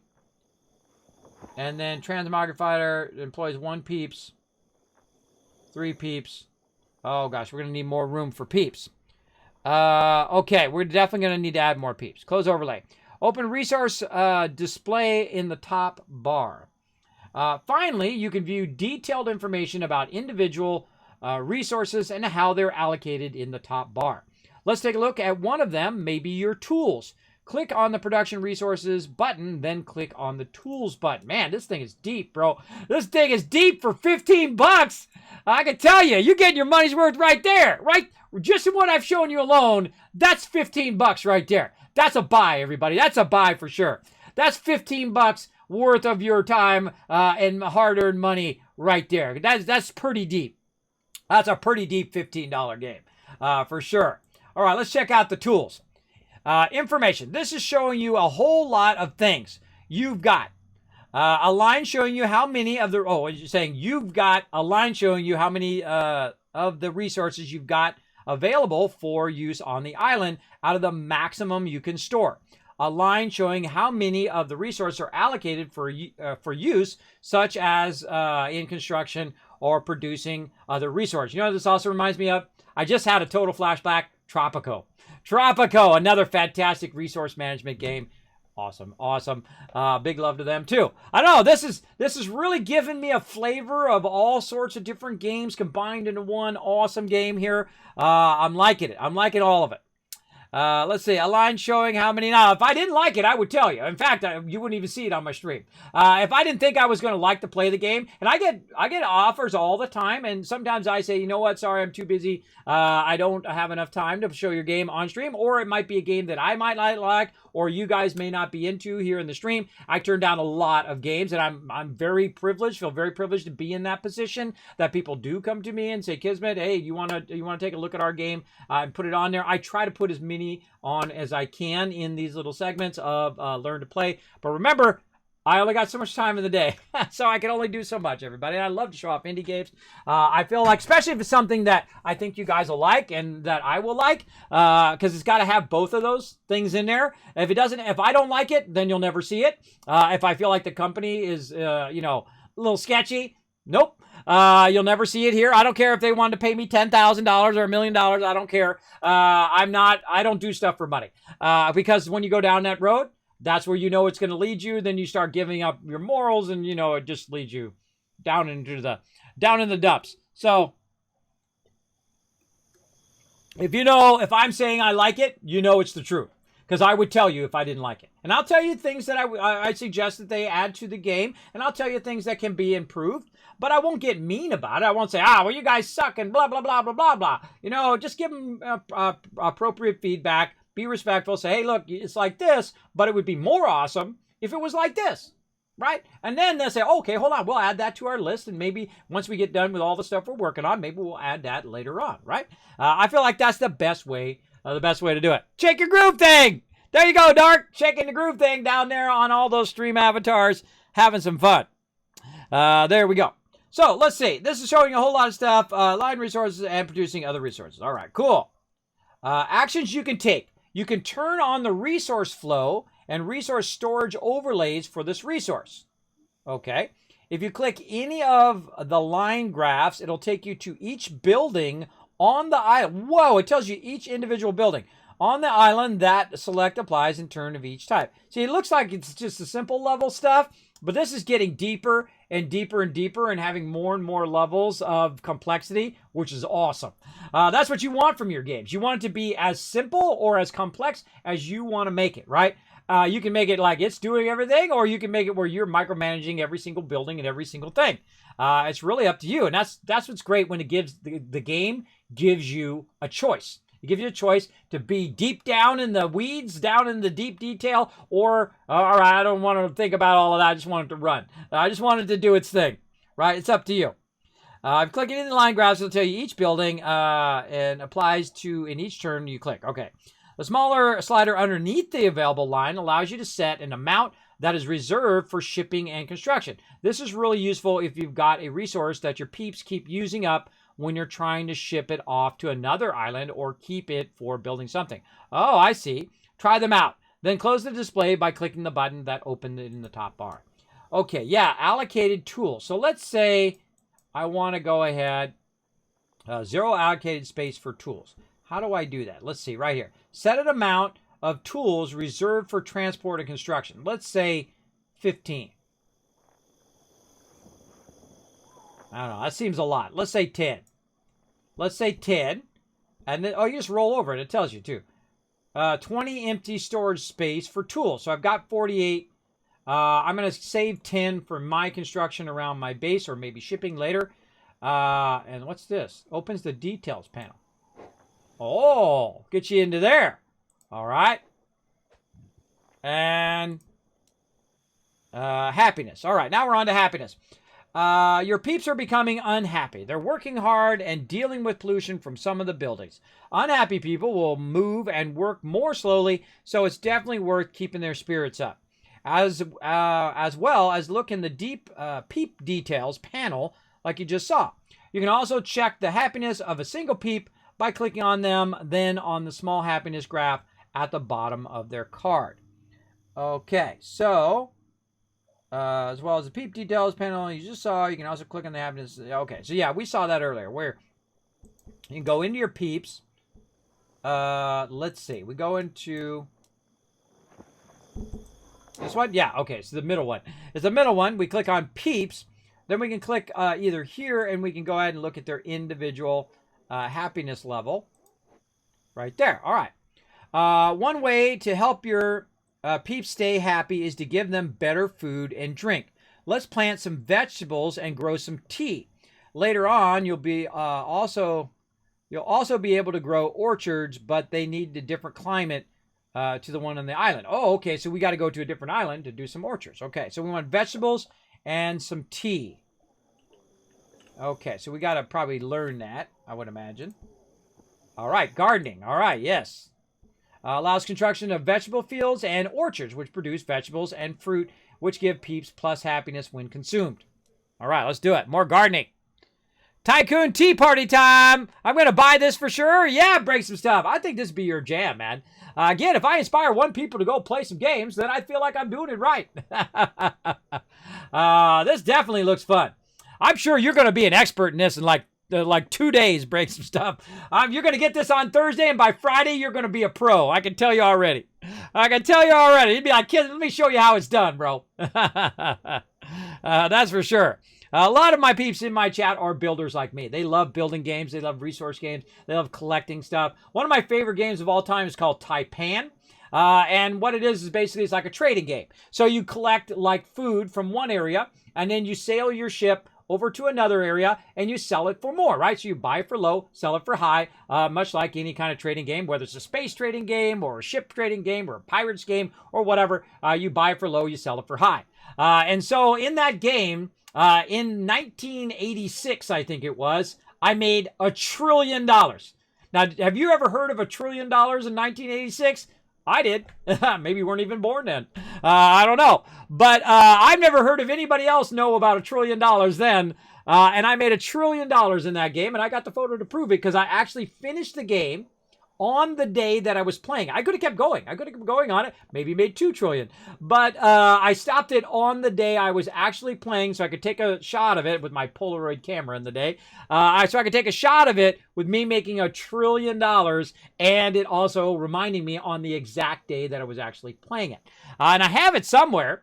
In my archives. I'll have to break it out one of these days and put it up on the stream again. I've put it on the stream before so you guys could see it.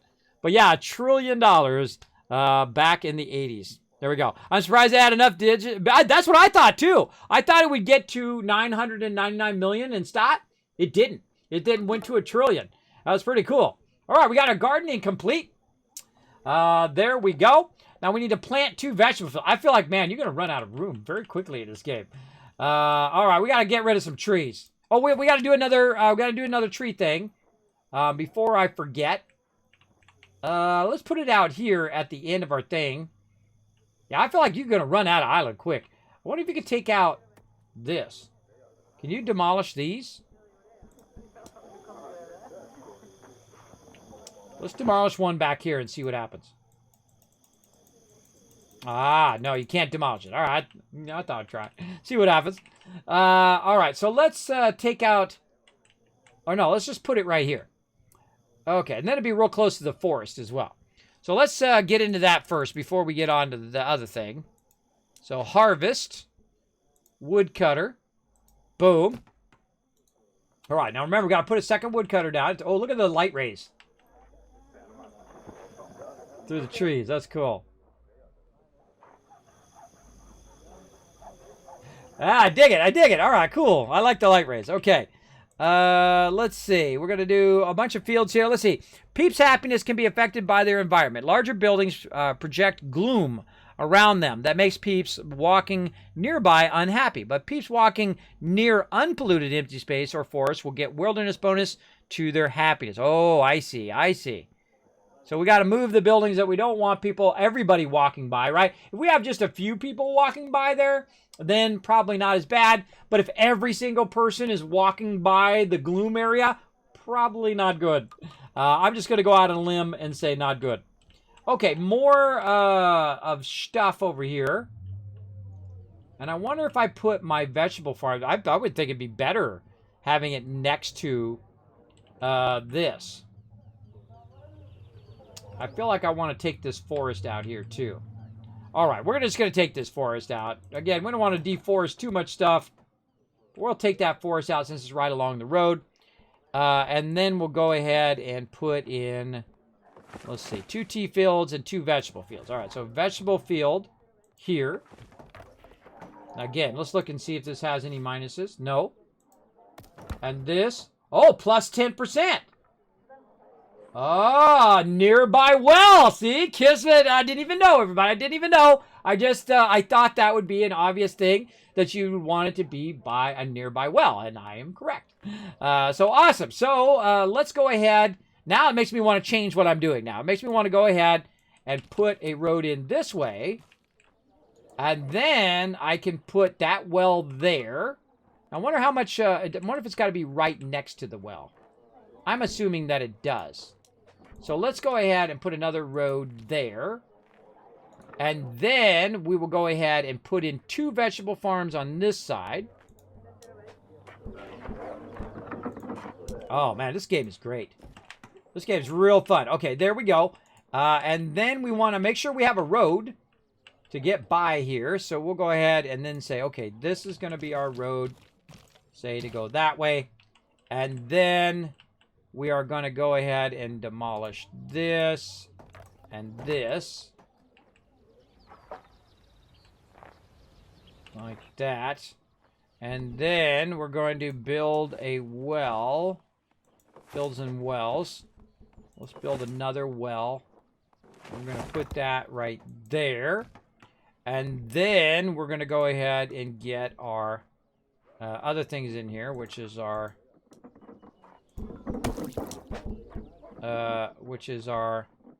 tea fields right there and right there. So now both of these are getting a bonus from the well, right? So we look at this, it's getting plus 8% though. Unhappy workers. No, well, that happens. But they'll be happy after I get them some food. And then plus 10% bonus there, and plus 2. A nearby field also adds plus 2 vegetable storage. So we're getting plus 2 storage by having the vegetables next to each other. Awesome. Again, I love adjacency bonuses. I love, because it's like a mechanic that you have to figure out. What is the optimum of how you're putting all your stuff together? Oh, it's awesome. Again, remind you very much of Civilization. Finally, you have everything you need to repair the old ship. Let's do it. I feel like that's what you're aiming toward in this tutorial. All right, let's do it. Repair the ship.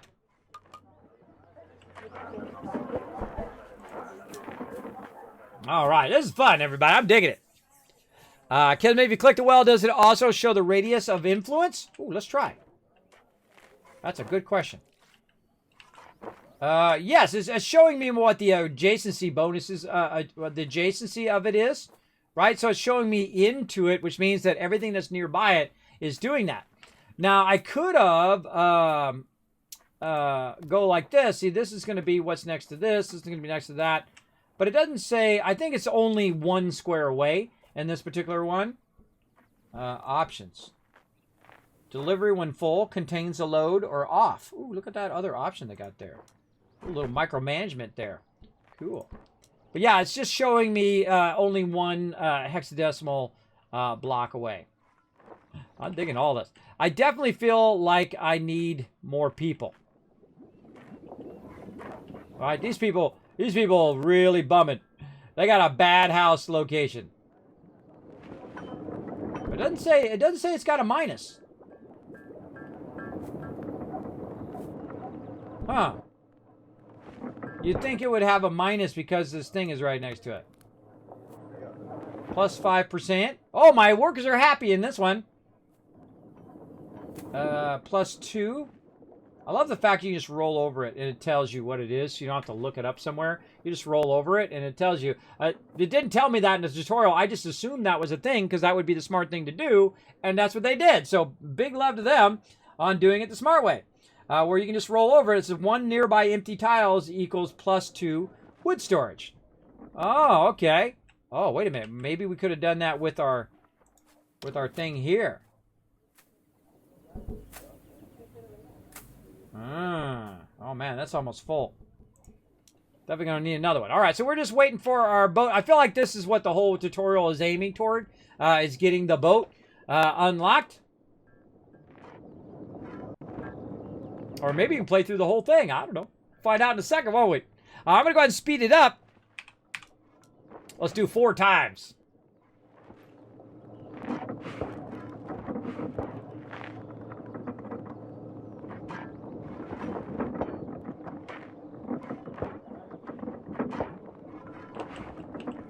Zoom out just a little bit more so we can watch them all do their thing. That's cool, man. See, this is the thing I love to do. I love to set all this stuff up and just watch it run. Right? Watch the simulation go. So cool. Click while it does the thing. Did you see how the game even uses realistic night and day? Most people sleep, but the warehouse workers keep toiling away. I know, right? Yeah, very true. Warehouse workers, 24/7, bro. 24/7, you got to move that stuff out. Doesn't matter what time of day or night it is. You got to ship that stuff out early morning. Your peeps are sailing again, and they have so much to explore and learn. Try colonizing a new island and seeing what else is out there to discover. Select your ship and then left click where you want to move. You can even click out in empty space to move there.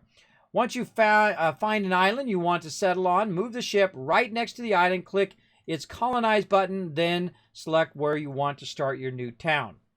All right, close. All right, let's go explore. Oh, there it is. There it goes. Oh, look at this. Look, see, like parts of the world is not there. It's kind of like fog of war, but it's like fog of planet, which is cool, man. That's a cool mechanic. I dig it. Let's go. So I can just right click. Or no, left click. Left click, and it takes me there. Okay, good. Oh, there's something here. Oh, look at all this stuff. Look how unlucky I am, everybody. My RNG is the worst. My RNG is the absolute worst, everybody. Look at this. I literally am missing every single island on this planet. I happen to choose the exact direction that makes you miss every single... It's okay. Look at how cool that is, though. Oh, I found one. The air shimmers from the heat. Your ship has discovered a new island. But there's no lush grass to be found here. It's desert as far as the eye can see. You've heard that ancient humans once buried treasure in places like this, but you doubt any remains. You can grow nearly anything here, but only on the fertile green tiles. Peeps that travel too far from the village will get fatigued. It's hot out there. They'll need appropriate clothing to prevent that. Well, let's go over here and just take a look. All right. Let's do a little island exploring. Oh, this is awesome. Now, meanwhile, my peeps back at the main base are doing stuff. Oh, we got something else. I discovered a new kind of ancient technology. It was once used to connect the entire planet. Gather it with your explorers to unlock new secrets of the ancients. Okay. Yeah, right here.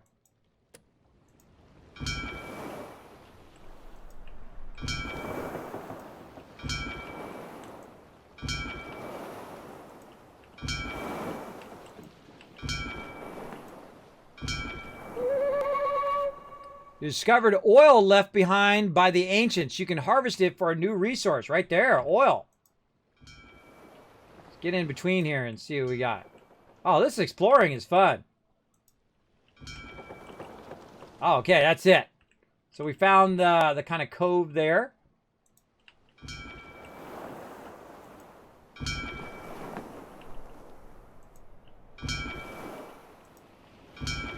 Now, I'm the type of person, everybody, that would go and explore the entire island right now and see where everything's at. I'm just that kind of guy. So we're going to go around a bit. Probably not going to do the whole planet. I mean, the whole planet is what I would go around. You can even click where there's nothing. Oh, that's cool. I think it said that. Oh. And there we go. Now we made it all the way around the island. Now, obviously, to find out what's in the middle, you'd have to go and explore the middle of the island. All right, now here's where we're going to get real crazy. Watch this. We're going to click here.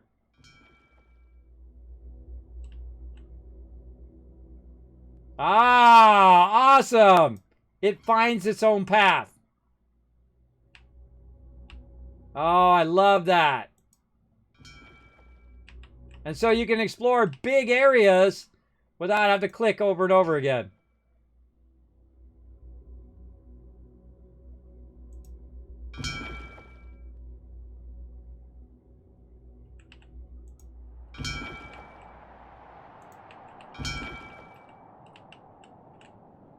Like the polar ice caps or something. Yeah. Like an ice cap area. Okay, how do I rotate? There we go. Again, let's go over here. Now, again, this makes exploring a lot easier. You don't have to click on every single thing. And so now we'll really get crazy. Ready? We're going to see how far we get all the way around the other side of the island from there. Let's see if it goes this way or if it goes the other way. Survey says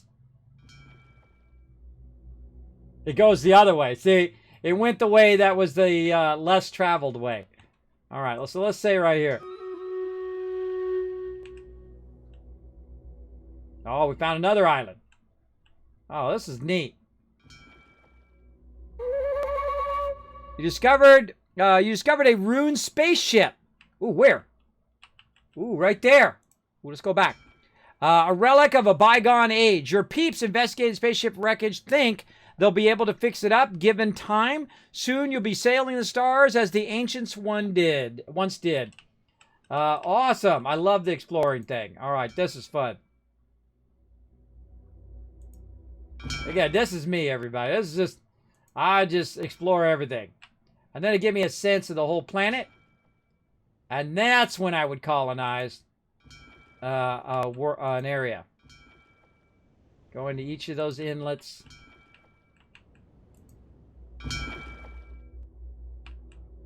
Try to get them as much as I could in a single sweep.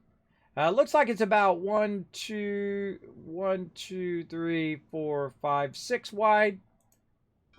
When you're exploring. Ah, a little too far on one side. Close though.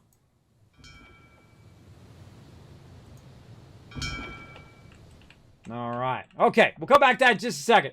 Let's do another battle. To battle! Okay, more battle action coming up. Let's do it. Can you briefly show what's underneath the bottom right when you have the boat? It's saying over there in the bottom right corner, it's saying Dream Maker. Dream Maker is bobbing on the water, enjoying the sunshine, which is the name of the ship. And then there's a button down there that says Colonize. Colonize down there. I can turn my overlay off for a second so you can check it out in just a moment when we get back.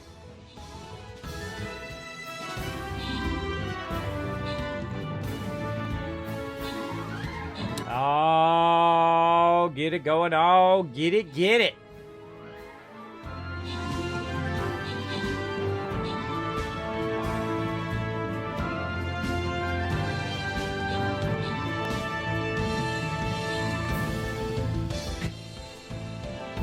Good time to hydrate.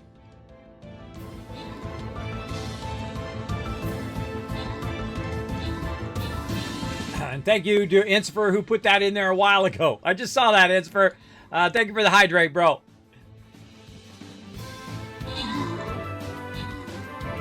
I didn't notice my thing didn't scroll up. It does that sometimes. It forgets to scroll up. My little redemption thing. Because I got a redemption on there for Streamer Pal. Again, did not scroll. But that one was for you.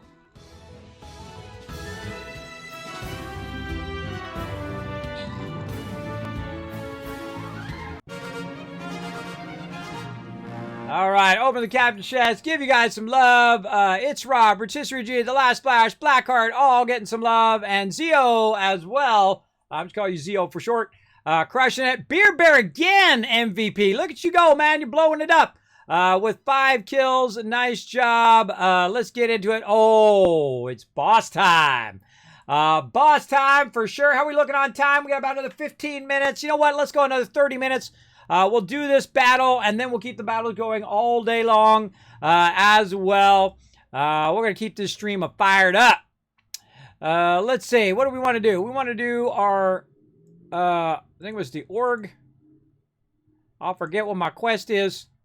Orc Slayer. Yeah, our Orc Slayer. So I'm going to go ahead and use my Orc Slayer right over here. So I'm doing both the quest and then also using it so you guys can get this going on. Where is the boss? I think he's to the north. Hold on. Let's track down where the boss is at. I don't know, but these guys are coming in hot on the top. Little generators on the side.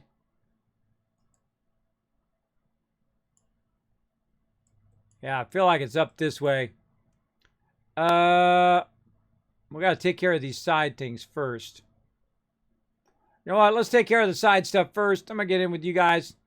And we'll take care of this side stuff and then push our way up to the north. Let's do it.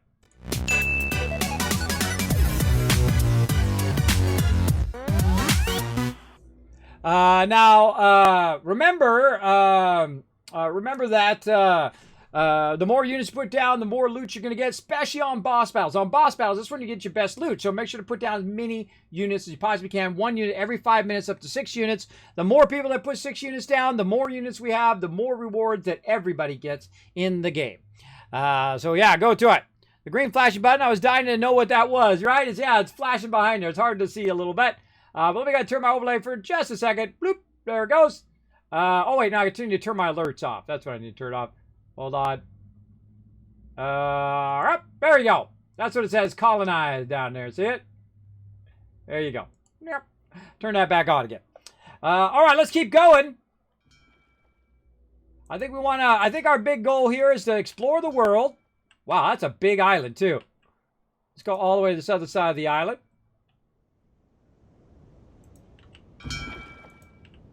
All right, you discovered a ruined spaceship. Oh, I've discovered another one. Or was that the one I discovered before? I don't know. There we go. So yeah, we'll close that out. There's a spaceship there and a spaceship over here. 2 spaceships? Or was that the spaceship from before? I don't remember. All right, and there's some sort of island over here too. Oh, just a little tiny island. All right. Again, I feel like the thing to do is to go about halfway across the planet so it goes in the direction you want it to go. Let's take a look at all of this. And there we go. All right. And then here.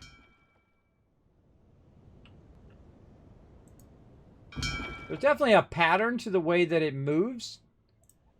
So discovering that pattern is the tricky part. Because it's going to move along a certain angle.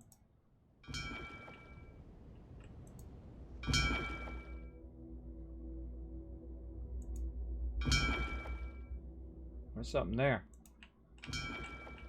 I love the fact that the clouds are hexadecimal too. That's cool. I don't know, it's the little things in games, everybody. The little things. So you can literally just go and explore the whole thing. I didn't know if there was going to be like they need to rest or something like that. But no, you can explore the whole thing if you want, or you can just land on an island and then come back later. Now me, I like to have, I like to know all my options, right? If I'm going to land on an island, I want to know what that island's all about and what I can do. So this looks like stone. All right, so we need some more stone there. This is a desert. This is kind of like desert with... oh, we got stone there. So desert, grass, and stone. And we are up here where we started. And we've got lots of forests and grasslands. And something way out here. Looks like some sort of resource.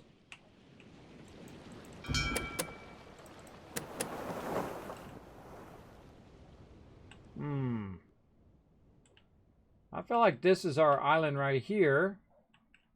But this one's pretty big too. Decisions. Decisions. Which one's closest to the one we're currently at? I would think it was that one. Though it's a planet, so... Oh!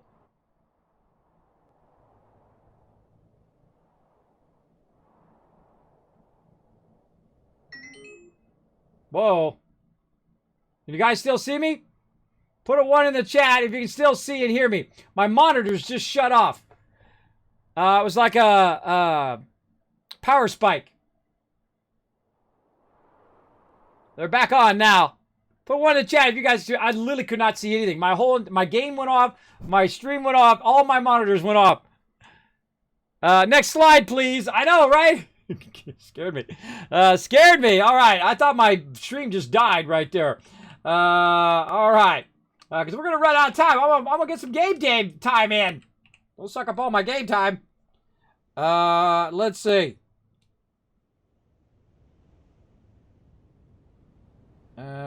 Let's see.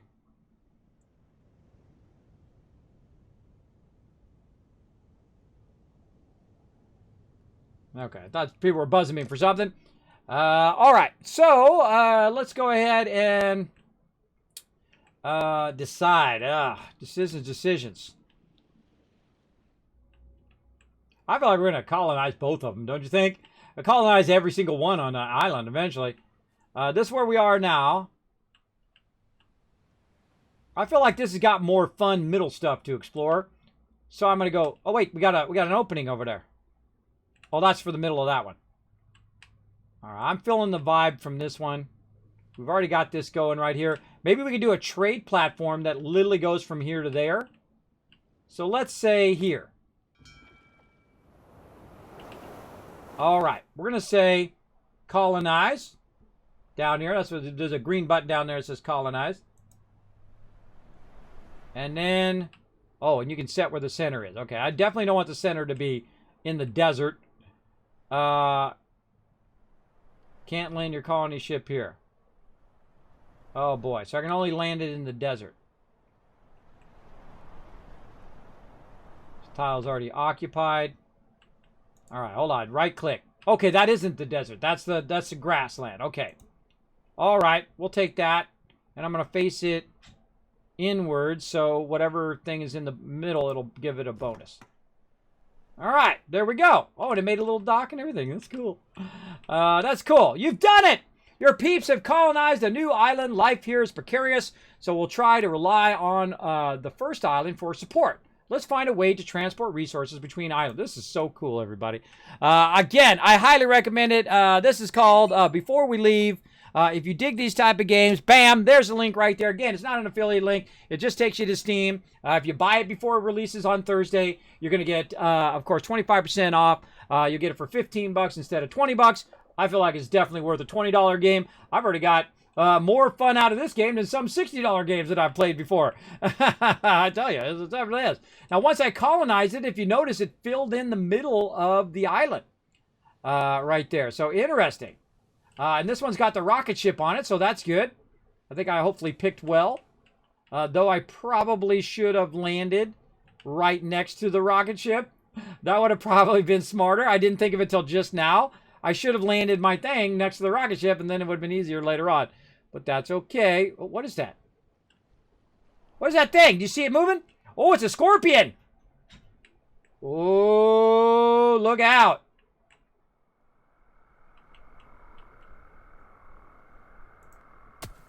Oh, boy. Establish a new village. Build an explorer hut on the thing. Okay, so we're going to start from here. And so let's go ahead and just make our road. And let's make our road go like this. And I wonder if you get a JC bonus if you put your house right there. Let's start with some houses. Yeah, see, it's got arrows pointing up. Nearby accommodation, +1 peep, +2 peeps. Bonuses from being next to accommodation. Bonuses from being next to fields and wells. Okay, so next to accommodations, it's going to give us a bonus. So let's start with that. Let's go ahead and demolish these trees. I want my peeps to be in the forest, not in the desert, though. And then we'll go ahead and put in another house. And then we could probably sneak another one in here. We get a bunch of peeps going at the same time. Right there.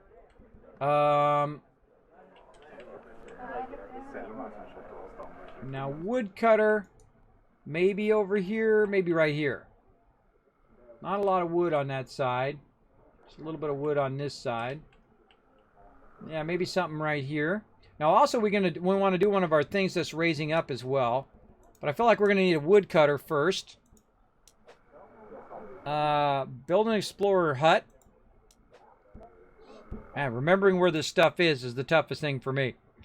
Yeah, let's let's do it in order. I'm so bad. I would go right to the wood hut, but it tell me to do the explorer first, so we'll do that first. We'll follow the tutorial. Hut. This is well, potatoes. Where was the explorer? Woodcutter. One of these. Library. Explorer's hut. Okay. Let's put that fairly close to this. What if I could just put that in the desert? I'm going to definitely need to get a road through there. I feel like I want to put it here. Alright. Explorer's hut there. Get that going on. I don't like the scorpion. He scared me. Plus 10% bonus. What are we getting? Oh, minus 100% bonus. Oh, plus % bonus because of happy workers. All right, production speed is plus 10. All right, so we got that. Build a library. Let's do that. Which one is the library? Man, I feel like after a while you'd know this all by heart. Library. I don't know. Can I put it on here? And see. Red research, green research. I think I could probably get away with that on the desert. I'm going to build a library on the desert, see what happens. Plus 10%. Happy workers. Alright, so now we got that. Research shipping on the new island. And so, shipping. Allows construction of ship rights and create ships and ports of local resources on the ships. Library doesn't have all the resources it needed to work on this technology. So we need red research. Your peeps' happiness can be affected by some animals. Cats and dogs give bonuses, especially when peeps stop to pet them, but scorpions make nearby peoples a bit sad. Of course it does. Of course it does. Oh, I had to close that so I could get to this. Okay, there we go. Now we got enough stuff. Go. By the way, I have the game on 4 times right now, so it's going much faster than it normally would. But we'll see what happens. Now, some games like this, by the way, some of nearby are a bit sad, right? Because he's scared of scorpions. I don't know. I don't know if we get rid of these scorpions at some point. Tells me I should have done it on the other side. See, it makes me want to reload. It makes me want to reload and back up, but I don't always reload, everybody. I'm not a big fan of reloading. I feel like you made your choices, you should live with them, unless it's something that's really like, you know, you've been playing for 5 hours and then you screwed up by mistake and you want to reload, then that's fine. But this early in the game, I would normally just restart and then go through it. Now, by the way, it may also randomize the world. I don't know. It may just randomize the world every single time you play. So if I play it again the next time, the worlds will be all different in the terrain. I would think so. I would think so. It would do that. I don't know. Did we talk about that earlier? If it does randomize? I don't think it does. Or I don't think it says that if it does or not. I would think it does in game that randomizes every new game you play, but don't know. We'll find out. To get shipping underway, you will need to build back your original. You'll need to go back to your original island and build a port and a shipwright. Then you can make trade ship to begin transporting resources. All right, let's do it. Oh, look, I can, wait, I can use the navigation at the top. Island 2, we'll call this the, what do I want to call it? How about Scorp Island? Scorp Island for Scorpion for short. And I saw that you can just go ahead and click up here. Whoop. And it just takes you back to your other island. Great job. Awesome. Okay, let's go ahead and do this. What's this exclamation point here? No green technology available. No peeps. I need more peeps. I don't have enough peeps to keep my village running. Let's see. So I got to construct a shipwright. Where is my shipwright? Shipwright right there. Ooh, do I want to put it in here? Or do I want to put it more out on the ocean side? Good question.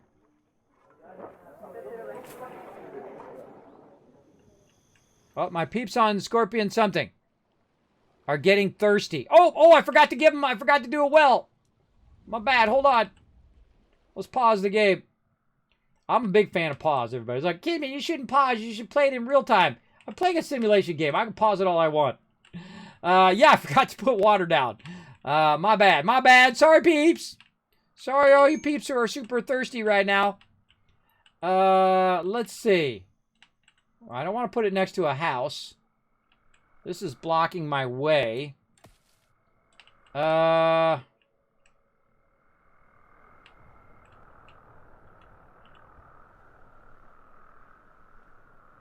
just going to put it right there. I don't feel like that's the optimum place to put it. But that versus my peeps dying, I think I'm going to put it right there. Let's see if it's got any negative effects. Minus 33%. Hot, dry weather. Yeah, hot, dry weather. Slowed to 67%. All right, well, at least my peeps are not going to die. Unless I forget to give them some food now, too. All right, let's demolish this one. How are we doing on this battle? 12 more minutes. All right. Let's demolish that one, and then we'll put in some potatoes to get them started. So they also have some food.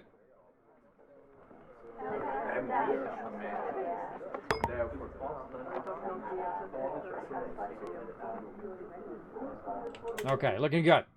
Let's go ahead and go back to the other island. Yeah, I feel like I'm just going to put it right there and see what happens, right? We can always take it back out if it's bad, if I've made a bad choice. Let's put that right there. And then this is called a port. Now, what's the difference between a port and a shipwright? Shipwright's going to make the ship, and a port... and a port is probably going to be where you trade. Put resources on ships. That's where they're going to get the ship's front. Oh, I should put the port... I should make the ship over there, but put the port over here by my warehouse so they can put it in the thing. But I don't have... I foolishly did not make a road back there. I feel like you should make a road one tile back from the edge. That's my bad. My bad. Darn it. Okay, what is this again? This is my explorer's hut. I feel like we might need to move this explorer's hut.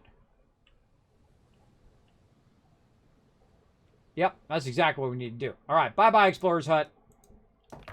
Take that down. Make another explorer's hut.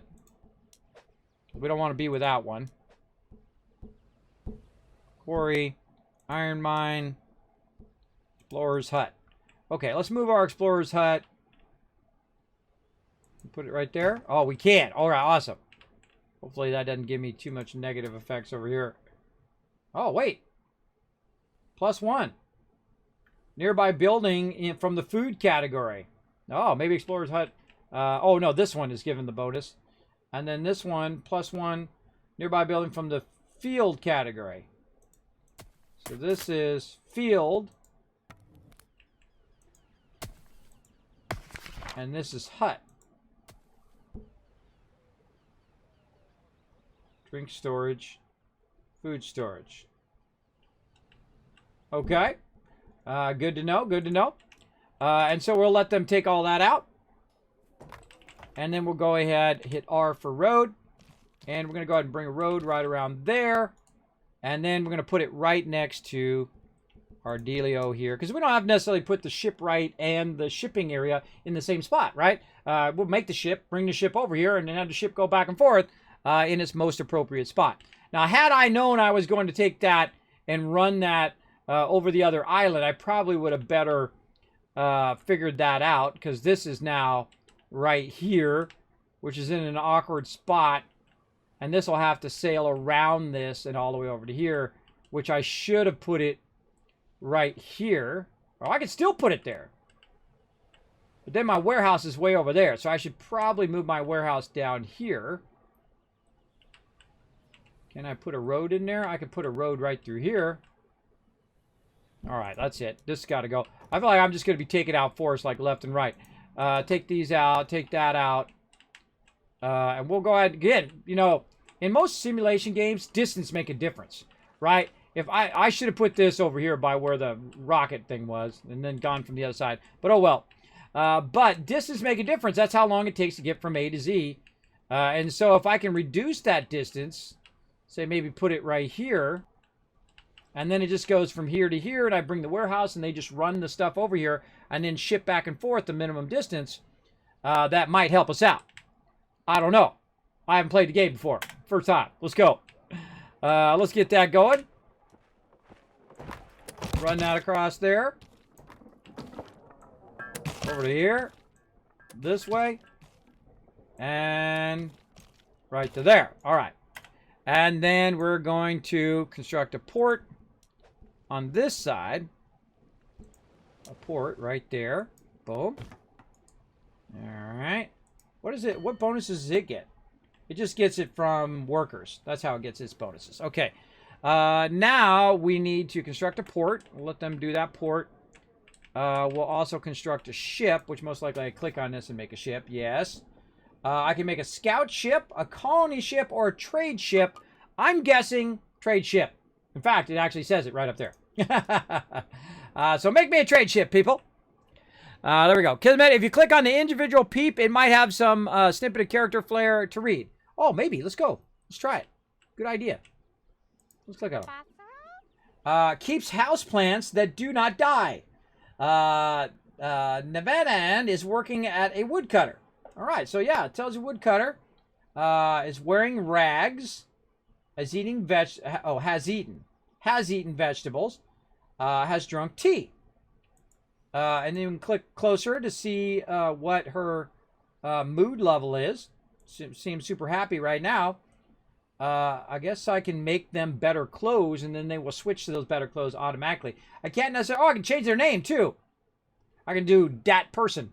Now, what I would do in this exact moment is do exactly what I do in other games like Fallout Shelter, Civilization, and games like 2 Point Hospital, which I'm playing. And I would name them W1 for woodcutter number 1, woodcutter number 2, woodcutter number 3, stonecutter number 5, whatever it is. And then when I go in and I look up here, and I'm going to do that. I'm going to do that right here. W1 right there. And then I'm going to go find some more of my woodcutters because I'm going to sort by employed.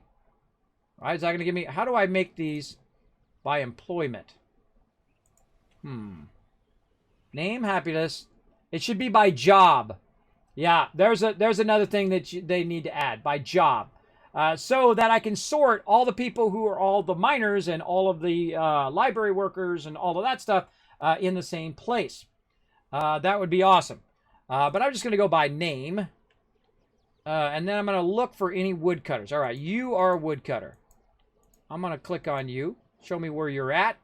And then you are going to be wood number 2. And there we go. Because I don't care about their name. I just care about what they do.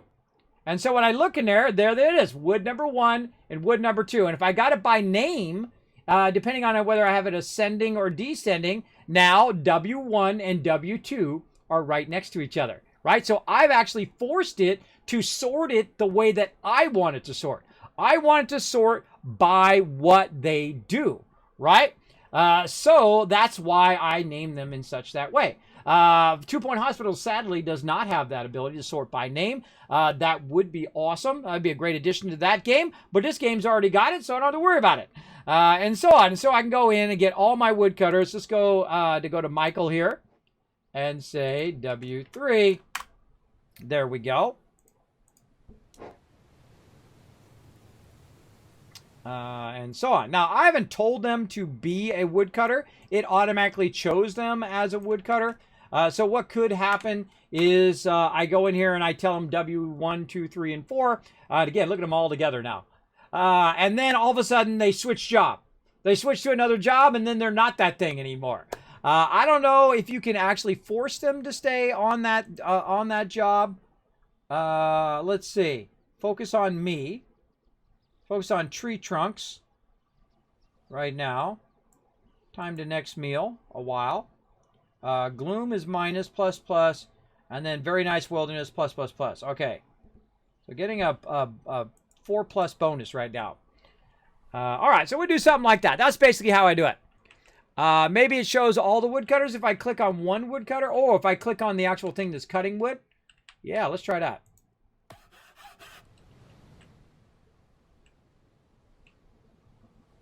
Huh, what's this? This is a woodcutter there. When I click on the woodcutters, it shows me, oh, where, yeah, W2 is getting tree trunks. Right here, we got W1 is working as a woodcutter. Over here, another woodcutter.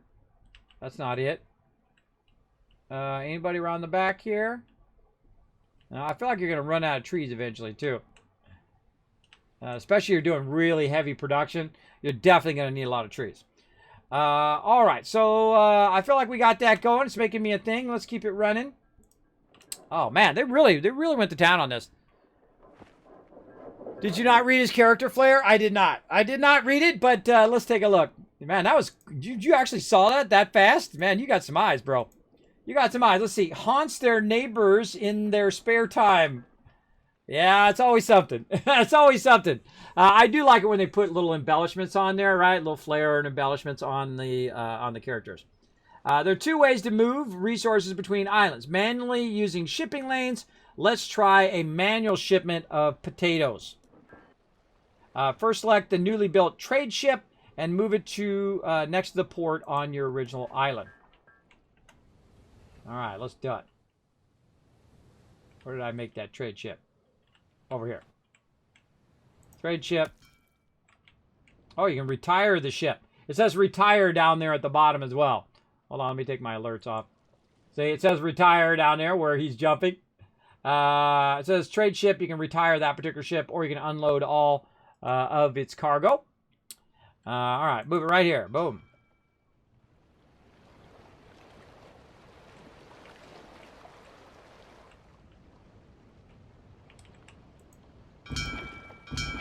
Oh, I have the game paused. I was like, why is it not moving? Sometimes it happens. Oh, there we go. And it pops up a little separate menu now for port resources. Now select, God, man, this is great. Now select your trade ships. In the port resources window, you'll see a selection of different resources. First select the potatoes button, then move the slider to 20 and click transfer. Potatoes, slider to 20. And it's got total of 30 space on there. And say transfer and close. Okay, now wait for your peeps to finish loading the trade ship. You can see the amount under your ship cargo's total. Oh, and I forgot to move the, I got to move the warehouse. So let's demolish this. as well. Select the trade ship again, and then move them over to the port on the new island. I kind of feel like where this is going.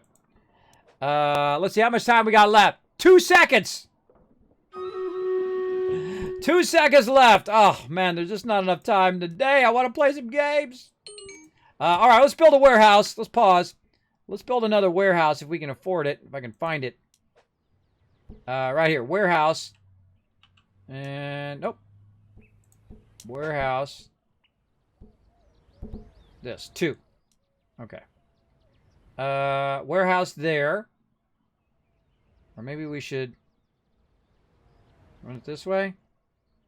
Because it's literally right next. If I do it this way, it's aiming toward the edge, and they literally just run it out into the port. All right, we're going to do that. We're going to do that. Demolition is X. All right, I got to get my command keys down. I feel like I'm taking out too many trees.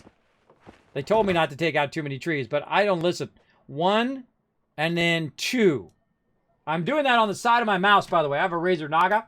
The Razer Naga Chroma Epic. It has like 10 names. But as you can see, it's got 12 buttons on the side. So I just pressed 1, or I pressed 5, and then 2, and it did the menu plus the sub menu. You know what game could you really use that? Dyson Sphere Program. That would be great for Dyson Sphere Program as well. See, one game has better than other games, and people come up with more ingenious ways of doing certain stuff. I absolutely love that. All right. Uh-oh. Oh, no. Oh, no. I accidentally built it the wrong way. All right. That's okay. Demolish it. Yes. That was my bad. I was talking and did it the wrong way. Okay. There we go. That's the way I want it. I want it to be like that. Just so it's as close as it can possibly be. Oh, Pumpkin King. Fire it up, everybody. Go to it. Battle it out. Get that loot. There we go. Almost got it. Yeah, you got to. It's about 10 seconds or so before it goes up. Break some stuff, knocking people around, get a boss battle going on.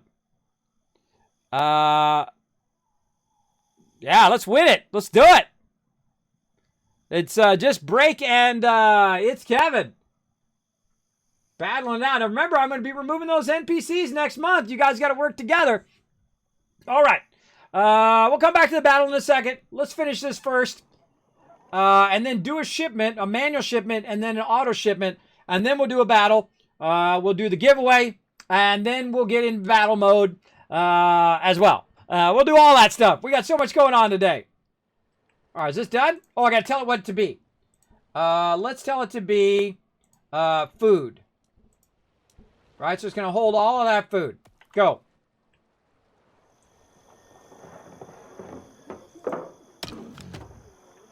Yeah. I feel like I should put the food there, right? Maybe we should make some more fields for potatoes. Right there.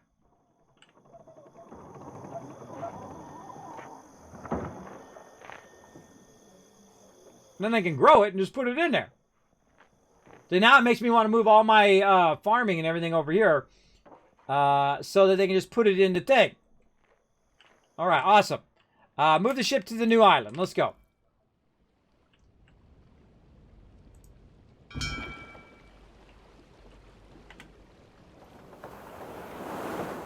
Okay. Select your ship again and click the resources and -20. Select the amount and click the transfer button again, and then check your port building. You'll see 20 potatoes collected by your peeps. Okay, so potatoes. Open space 10. Oh, I already did a bunch. I already put it in there. Unload all. Unload all. Setting a shipping lane is more involved since your new settlement needs tools in it to advance. Let's get supply going. Click the supply button that appeared on the left. Oh, over here, supply. Okay, trade winds. Potatoes are the default resource for shipping. Change that to tools by clicking the button on the right of manage shipping. Tools. Oh, okay. Now let's create a shipping lane. Select the circle and drag a lane from your first port to your second port. Okay, right here. Select this, drag it to here. Now your ports are connected. Click the exclamation point button to open your first shipping manifest. Oh, right there. Oh, this is awesome. I was telling you about I love a game called Taipan. It's like this. Very cool. Great. You can, of course, it's definitely not this evolved, everybody. I was like in black and white monitor days when I played Taipan. This is way better. Great. You can also get to this menu by clicking the big green button at the top of the screen in shipping mode. You can also do a variety of things here, but let's use it to add a ship to your new lane for now. Click the Edit Ships button. Edit Trade Ships. Now select a ship. Click the tick box when you're finished. Select a ship. Good. And you're done. The ship will now begin transporting tools to your new settlement. The exit shipping mode closes this panel. Then click the shipping button again or zoom in the camera.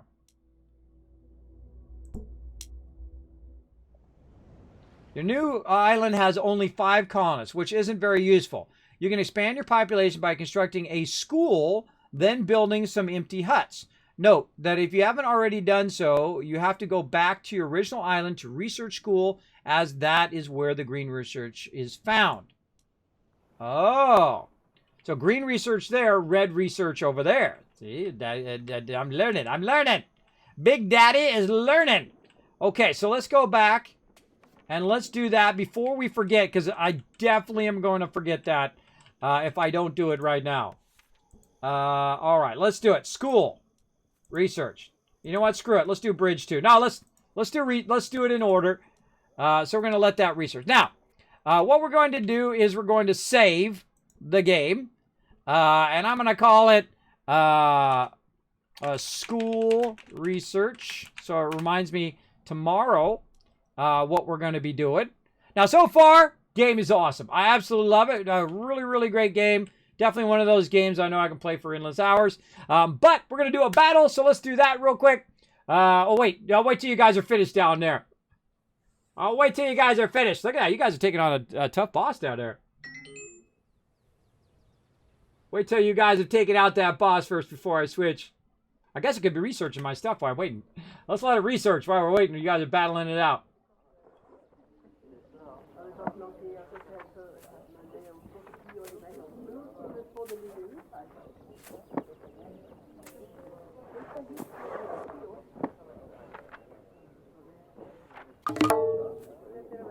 Oh, got it done. School research complete.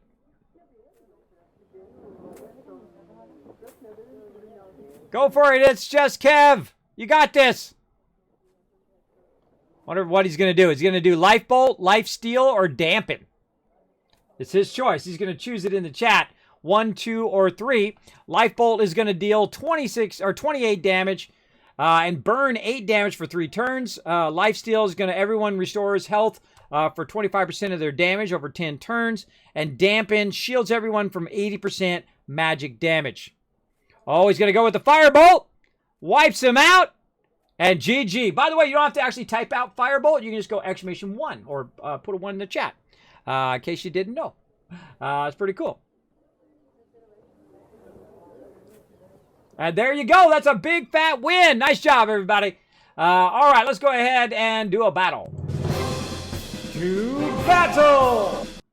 All right, time for another sweet, sweet battle.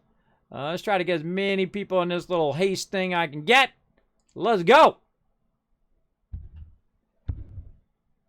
These battles are so fun. I tell you, blowing it up.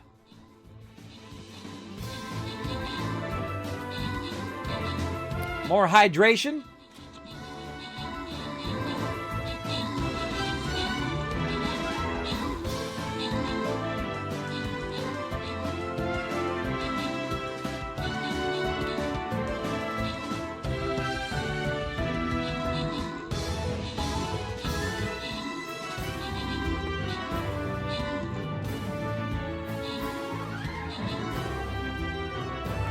Breaks says, Kismet, how difficult is to get these stream avatars set up for a streamer? 1 easy to 10 super difficult.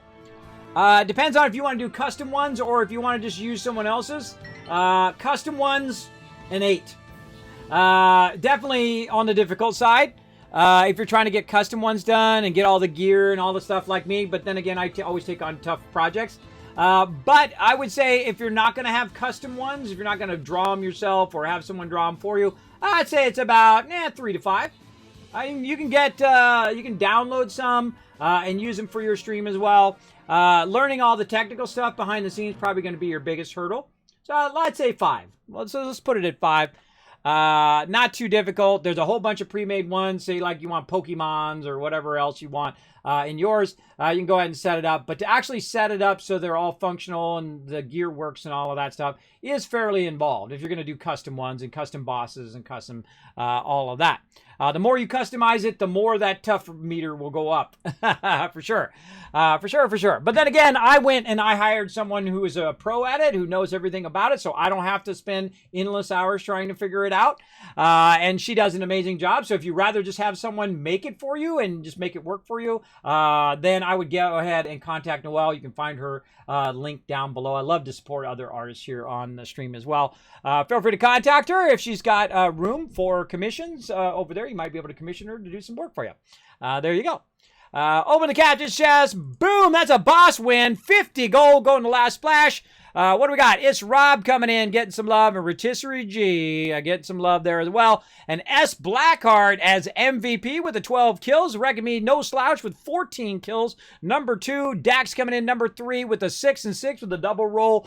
Nice job. The last splash 4 and 6, and Beer Bear rounding out the top 5 with 9 kills. You guys are crushing it there. Now back to the map, everybody. Let's go ahead and continue. And get it going on. Now, we're going to keep these battles going on. We're definitely going right here for that blue one. I'm going to go ahead and start this battle. Now, I'm obviously not going to be on screen for the finish of the battle because I'm going to go ahead and put my bannerman down on this one so I can get that quest going on. Put my flag bearer. So what I'm going to do is I'm going to, of course, do the giveaway. Then we're going to go into battle mode. Now, battle mode is where you don't see or hear me, but I am working behind the scenes and watching the chat and watching the battles as best I can. Now, if I do run long, know that I am doing IRL stuff in the background, and I will try my best to keep them going every 30 minutes, but there is no guarantee, so don't get entitled. The Kismet is 1 minute over and you're not running the battle. Well, too bad. Too bad. I'll try my best, but no, that's as much as I'm going to try, and don't get entitled because I run 12 hours of battles. So that's a lot of hard work, everybody. You got to come back every 30 minutes, which is very interrupting if you're trying to do other things in your day, right? You're trying to mow your lawn. You got to stop mowing your lawn. You got to come over. You got to start another battle. You got to wait for the battle to be finished, then start a whole nother thing, queue it up, and then go mow your lawn for another 20 minutes because really it's about 10 minutes, right, in that time. About 5-10 minutes usually, and then mow your lawn for 20 minutes and then come back and do it again. So it does take a lot of effort. Plus I'm, having dinner with my family and so on and so forth. You get the idea. All right, so we'll go ahead and get that going on. Now let's go ahead and go to, let's go back to the main overlay, and then we will go ahead and do the giveaway, and then we'll go to my office, and then we'll go into battle mode. Let's do it.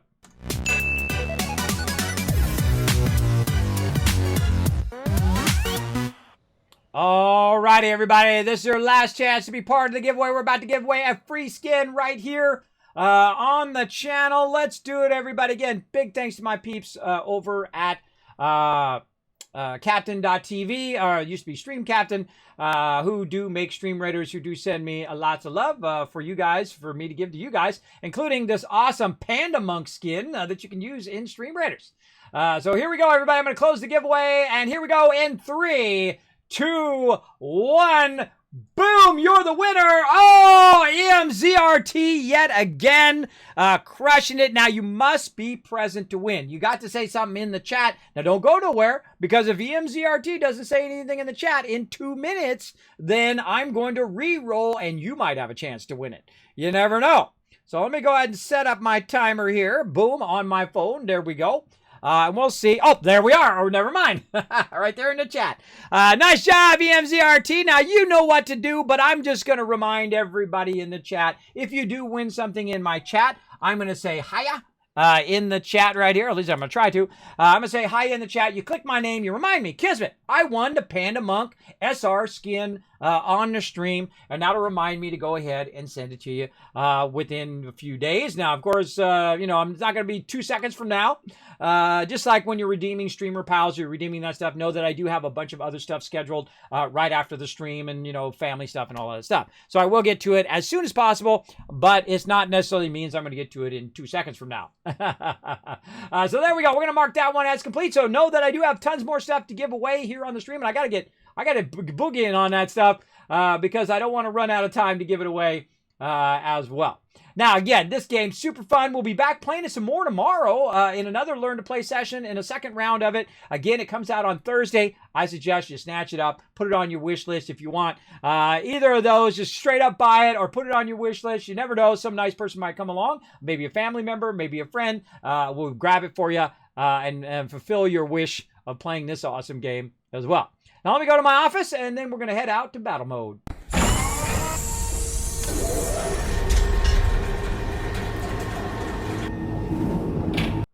All right, now I better save again. Hold on, just dawned on me. I better save. Override that. There we go. All right, because I just did that last little bit there as well. All right, let's save that, and let's go ahead and get into battle mode, everybody. Now, the first thing I'm going to do is tell you a little bit about the stream, and that is right here. Buttons, buttons, more buttons. Back. Click on my stream deck. There it is. All right, so there's my schedule right there, everybody. I stream normally from Tuesday through Friday from 9 a.m. till about right now, between 3 to 4 o'clock. Now, it's really 4:30, so we went really long on the stream. Lots of extra content, lots of amazing stuff we dropped today. New emotes, new stuff. Hold on, let me just run over it again. That's right. New emotes, boom. New bit badges, new bit emotes, new everything. If you are tier 1, tier 2, or tier 3 subscriber, all of you got some love, including new bonus holiday emotes that are coming on the holidays. Again, whenever we're on a holiday or special occasion, I'm going to drop some emotes that have that go along with those. So I'll swap out my normal emotes for those during that time, and then they'll swap back. Obviously, so you're getting a lot for your sub dollar. That's for sure. Now, remember, you can subscribe for free with Twitch Prime. If you have Amazon Prime, you automatically get Twitch Prime, and thus you can go ahead and subscribe to the channel, get all those extra perks and all this stuff that you see right down there, based on whether you subscribe or donate bits right down there. Now, also, we're going to know that we do added a bunch of cheer motes, and you can go ahead and get those cheer motes by going to the chat, click that, donate to the stream, unlock badges, use the cheer emotes, do all that kind of fun stuff in there as well. Now, if you also want to know about my Stream Deck and all the stuff that I'm doing on the Stream Deck, if you are a streamer and you want to know a bit on how to organize your stuff, do macros, all of that kind of stuff, you can see what I'm doing on mine. It might inspire you to get yours going on, because I know sometimes people buy it and they never get around to getting it going. I actually was going to do a guide on the Stream Deck, and I decided not to. And the reason why is because I hadn't used it long enough, I thought, to really understand how to best use the Stream Deck. And now that I have, I will come back and actually do an overall guide on how to set up certain things on the Stream Deck for you, coming eventually on the YouTube. So, speaking of the YouTube and whatnot, you can go ahead and click right in there, go to YouTube, hit that subscribe button. It helps the stream tremendously, everybody. And of course, you get all the awesome content. I'm rolling out a video, 1, 2, or 3 videos every single day, already queued up all the way into July. I'm going to try to fix those guides as well. I don't know what happened to them. They got messed up, but I'm sure I have to go in there, delete them, re-upload them, and re-queue them up again. I'm sure it'll be something like that. And then I'll roll those out as well, so you can get lots and lots of stuff over there. All right. Now, also do me a huge favor. Click on the Twitter button over there. Click on the Twitter link. Go up there. Click that follow button up there. That also helps the stream. The more love I get over there, the more love I get from sponsors. And, of course, the more love I can give out to you guys. All right. So thanks for showing all the love there. Oh, sorry. I thought you meant Stream Raiders. Sorry. No, I did mean Stream Raiders. Yes, Stream Raiders was the thing. Thanks, kids. Message sent. Yes. Thanks for the stream. Thank you, Hair Luda. Use them to upgrade your fighters or to buy scrolls. That's right, you do. There we go. Is Stream Avatars, is it related to Stream Raiders? It is not.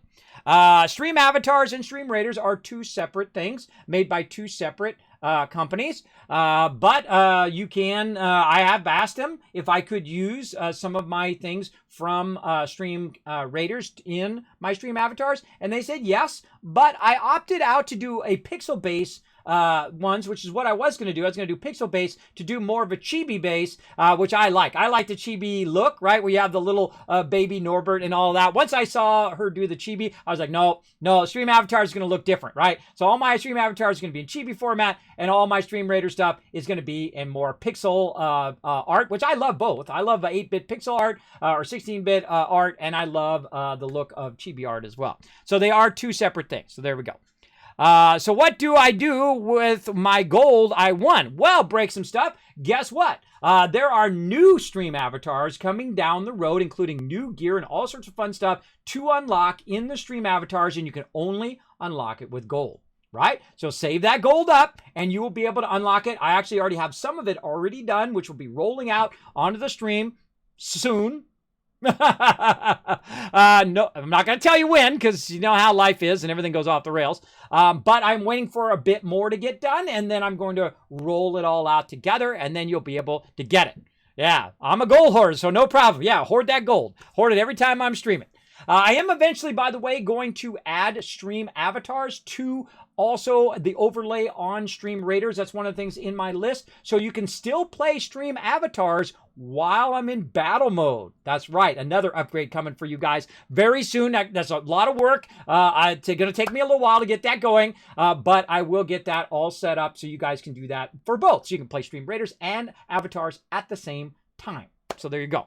But for now, we're going to go into battle mode, everybody. That's it for me. But let me show you some love before I go. How about I give you 1,000, 2,000, 3,000, 4,000, 5,000 caps for the next time I do a giveaway. You're going to have plenty of caps to get it going on. Now, let's also check the tweets over here and see if you guys hit that 10 tweets.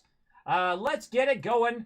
Let's see how you did. Oh, very close. Let me refresh. Very close. You know what? I'll give it to you anyway. You guys know I'm such a softie. I get it to you anyway. Sometimes. Sometimes I should be more hardcore and say, no, I don't think so. Oh, Nooshki coming in with 100 biddies. Oh, there you go. Hey, Nooshki, what's up? Oh, you got here just at the end of the stream. Just at the end of the stream. Now, one of my favorite people in the world, everybody, is Nooshki. Nooshki is such an inspiration for my stream, such a sweet person. Make sure to show her lots of love in the chat. I'm going to hang around just a little extra so you guys can throw some extra love in the chat so it'll show up in my recording here in the chat. Show some Nooshki some love. Now, Nooshki is one of my very first peeps who've been in my channel. She's also been one of my mods. She's gone to me gone with me to TwitchCon multiple times. She's a nurse, by the way, so if I do fall and injure myself, she did have my back, and I greatly appreciate that. Like when I go to the Twitch partner party or something like that, it's nice to have someone there in case something happens, and she was doing an awesome job of that. I feel like her, she's like the extended part of my family. She is awesome, just like all my other mods who do help me out behind the scenes. Remember those heroes behind the streams, everybody. I hope you are doing well, Nooshki. You know we love you big time over here. I hope you're doing well. I hope to see you streaming again. By the way, all my other stuff that I had when I got my Yeti caster over here, my Blue Yeti caster from Blue, I paid it forward to Nooshki and sent her my old Blue Yeti. These are worth like $200, everybody. They're worth some dollars. But it worked perfectly. It's a fantastic microphone. So I sent it to Nooshki along with a bunch of green screen and lighting and all sorts of fun stuff for her stream. So there you go. Sorry, came in right at the end. Well, no, we're going to do battle mode. So if you want to join us for some battles, some Stream Raider battles, we're going to do that. Check out all this new stuff, Nooshki. Look at this. Look at how hard I've been working. Look, new bit donations, bit badges, bit emotes. All the emotes got updated. You get the Kismet Love Train by being a Tier 1 subscriber now. And if you want to expand your Kismet Love Train, we now got Tier 2 and Tier 3 cars for each and every character, like Sparkle Dog, and of course the Squirrel, and of course a new character, the Rip. That's right, the skeleton. My Rip emote is now a character in my stream, along with Saltbot, and of course all my other cool stuff like Super Looting and Kiz Caps and all of that. So I added all of that stuff today as well. It's just tons of bonus holiday emotes and just so much for your subscription dollar right there. Wow, it looks amazing. Yes, that took me over a year to revamp all of that and to get it the way I've been trying to get it going on. And I did employ some other people to help out. So not only did I show you guys some love, but I showed some love to other artists around Twitch, which I love to do. So there we go. All right, everybody. Now I need to take some time to run out and take care of my IRL stuff, see how my family's doing, figure out what we're going to do for dinner. I think I still need to weed eat the lawn. I think I got to do that today. That's on my to-do list. But I will try to keep the battles going as much as I can. I got videos to work on. I got tons of stuff to work on behind the scenes, and I'm sure my wife has a huge to-do list that she's waiting for me downstairs or behind me, behind my green screen, waiting to tell me all of these things that I need to get done right now, right? The honeydew list. This means I donate bits. Yes, break some stuff. That means you have hit the 1K. You've donated at least 1,000 bits here in the stream, and so you got an additional part of the Kismet Love Train. If you donate 5,000 bits, it's going to get you another one, and so on. And so you can use the 1,000, the 5,000, the 10,000, and so on and so forth. Like some people have been doing earlier in the stream, who have been doing the whole, like Insifer did the whole entire Kismet Love Train as a tier 3 subscriber. He gets the whole thing. Now remember, all you followers out there, I'm also working on new stuff for you guys for free. That's right. If you are just hanging out, lurking in my channel, you will get a bunch of the emotes that I have before put in there and a few extra surprises for all of you as well. Again, but I got to go off and do that. I got to go work on that, everybody. I got to go work on it in a bit here. First, I'm going to check on the family. But let's go ahead and get into Stream Raiders battle mode. So I will see you guys in the morning, 9 a.m. Eastern Standard Time. Mwah! Much love to you all. I'll see you all next time. Hey everybody, Kismet here. Thank you so much for watching this video. Make sure to hit that subscribe button right in the center of the screen. Also check me out live on twitch.tv/Kismet. I'll see you all next time.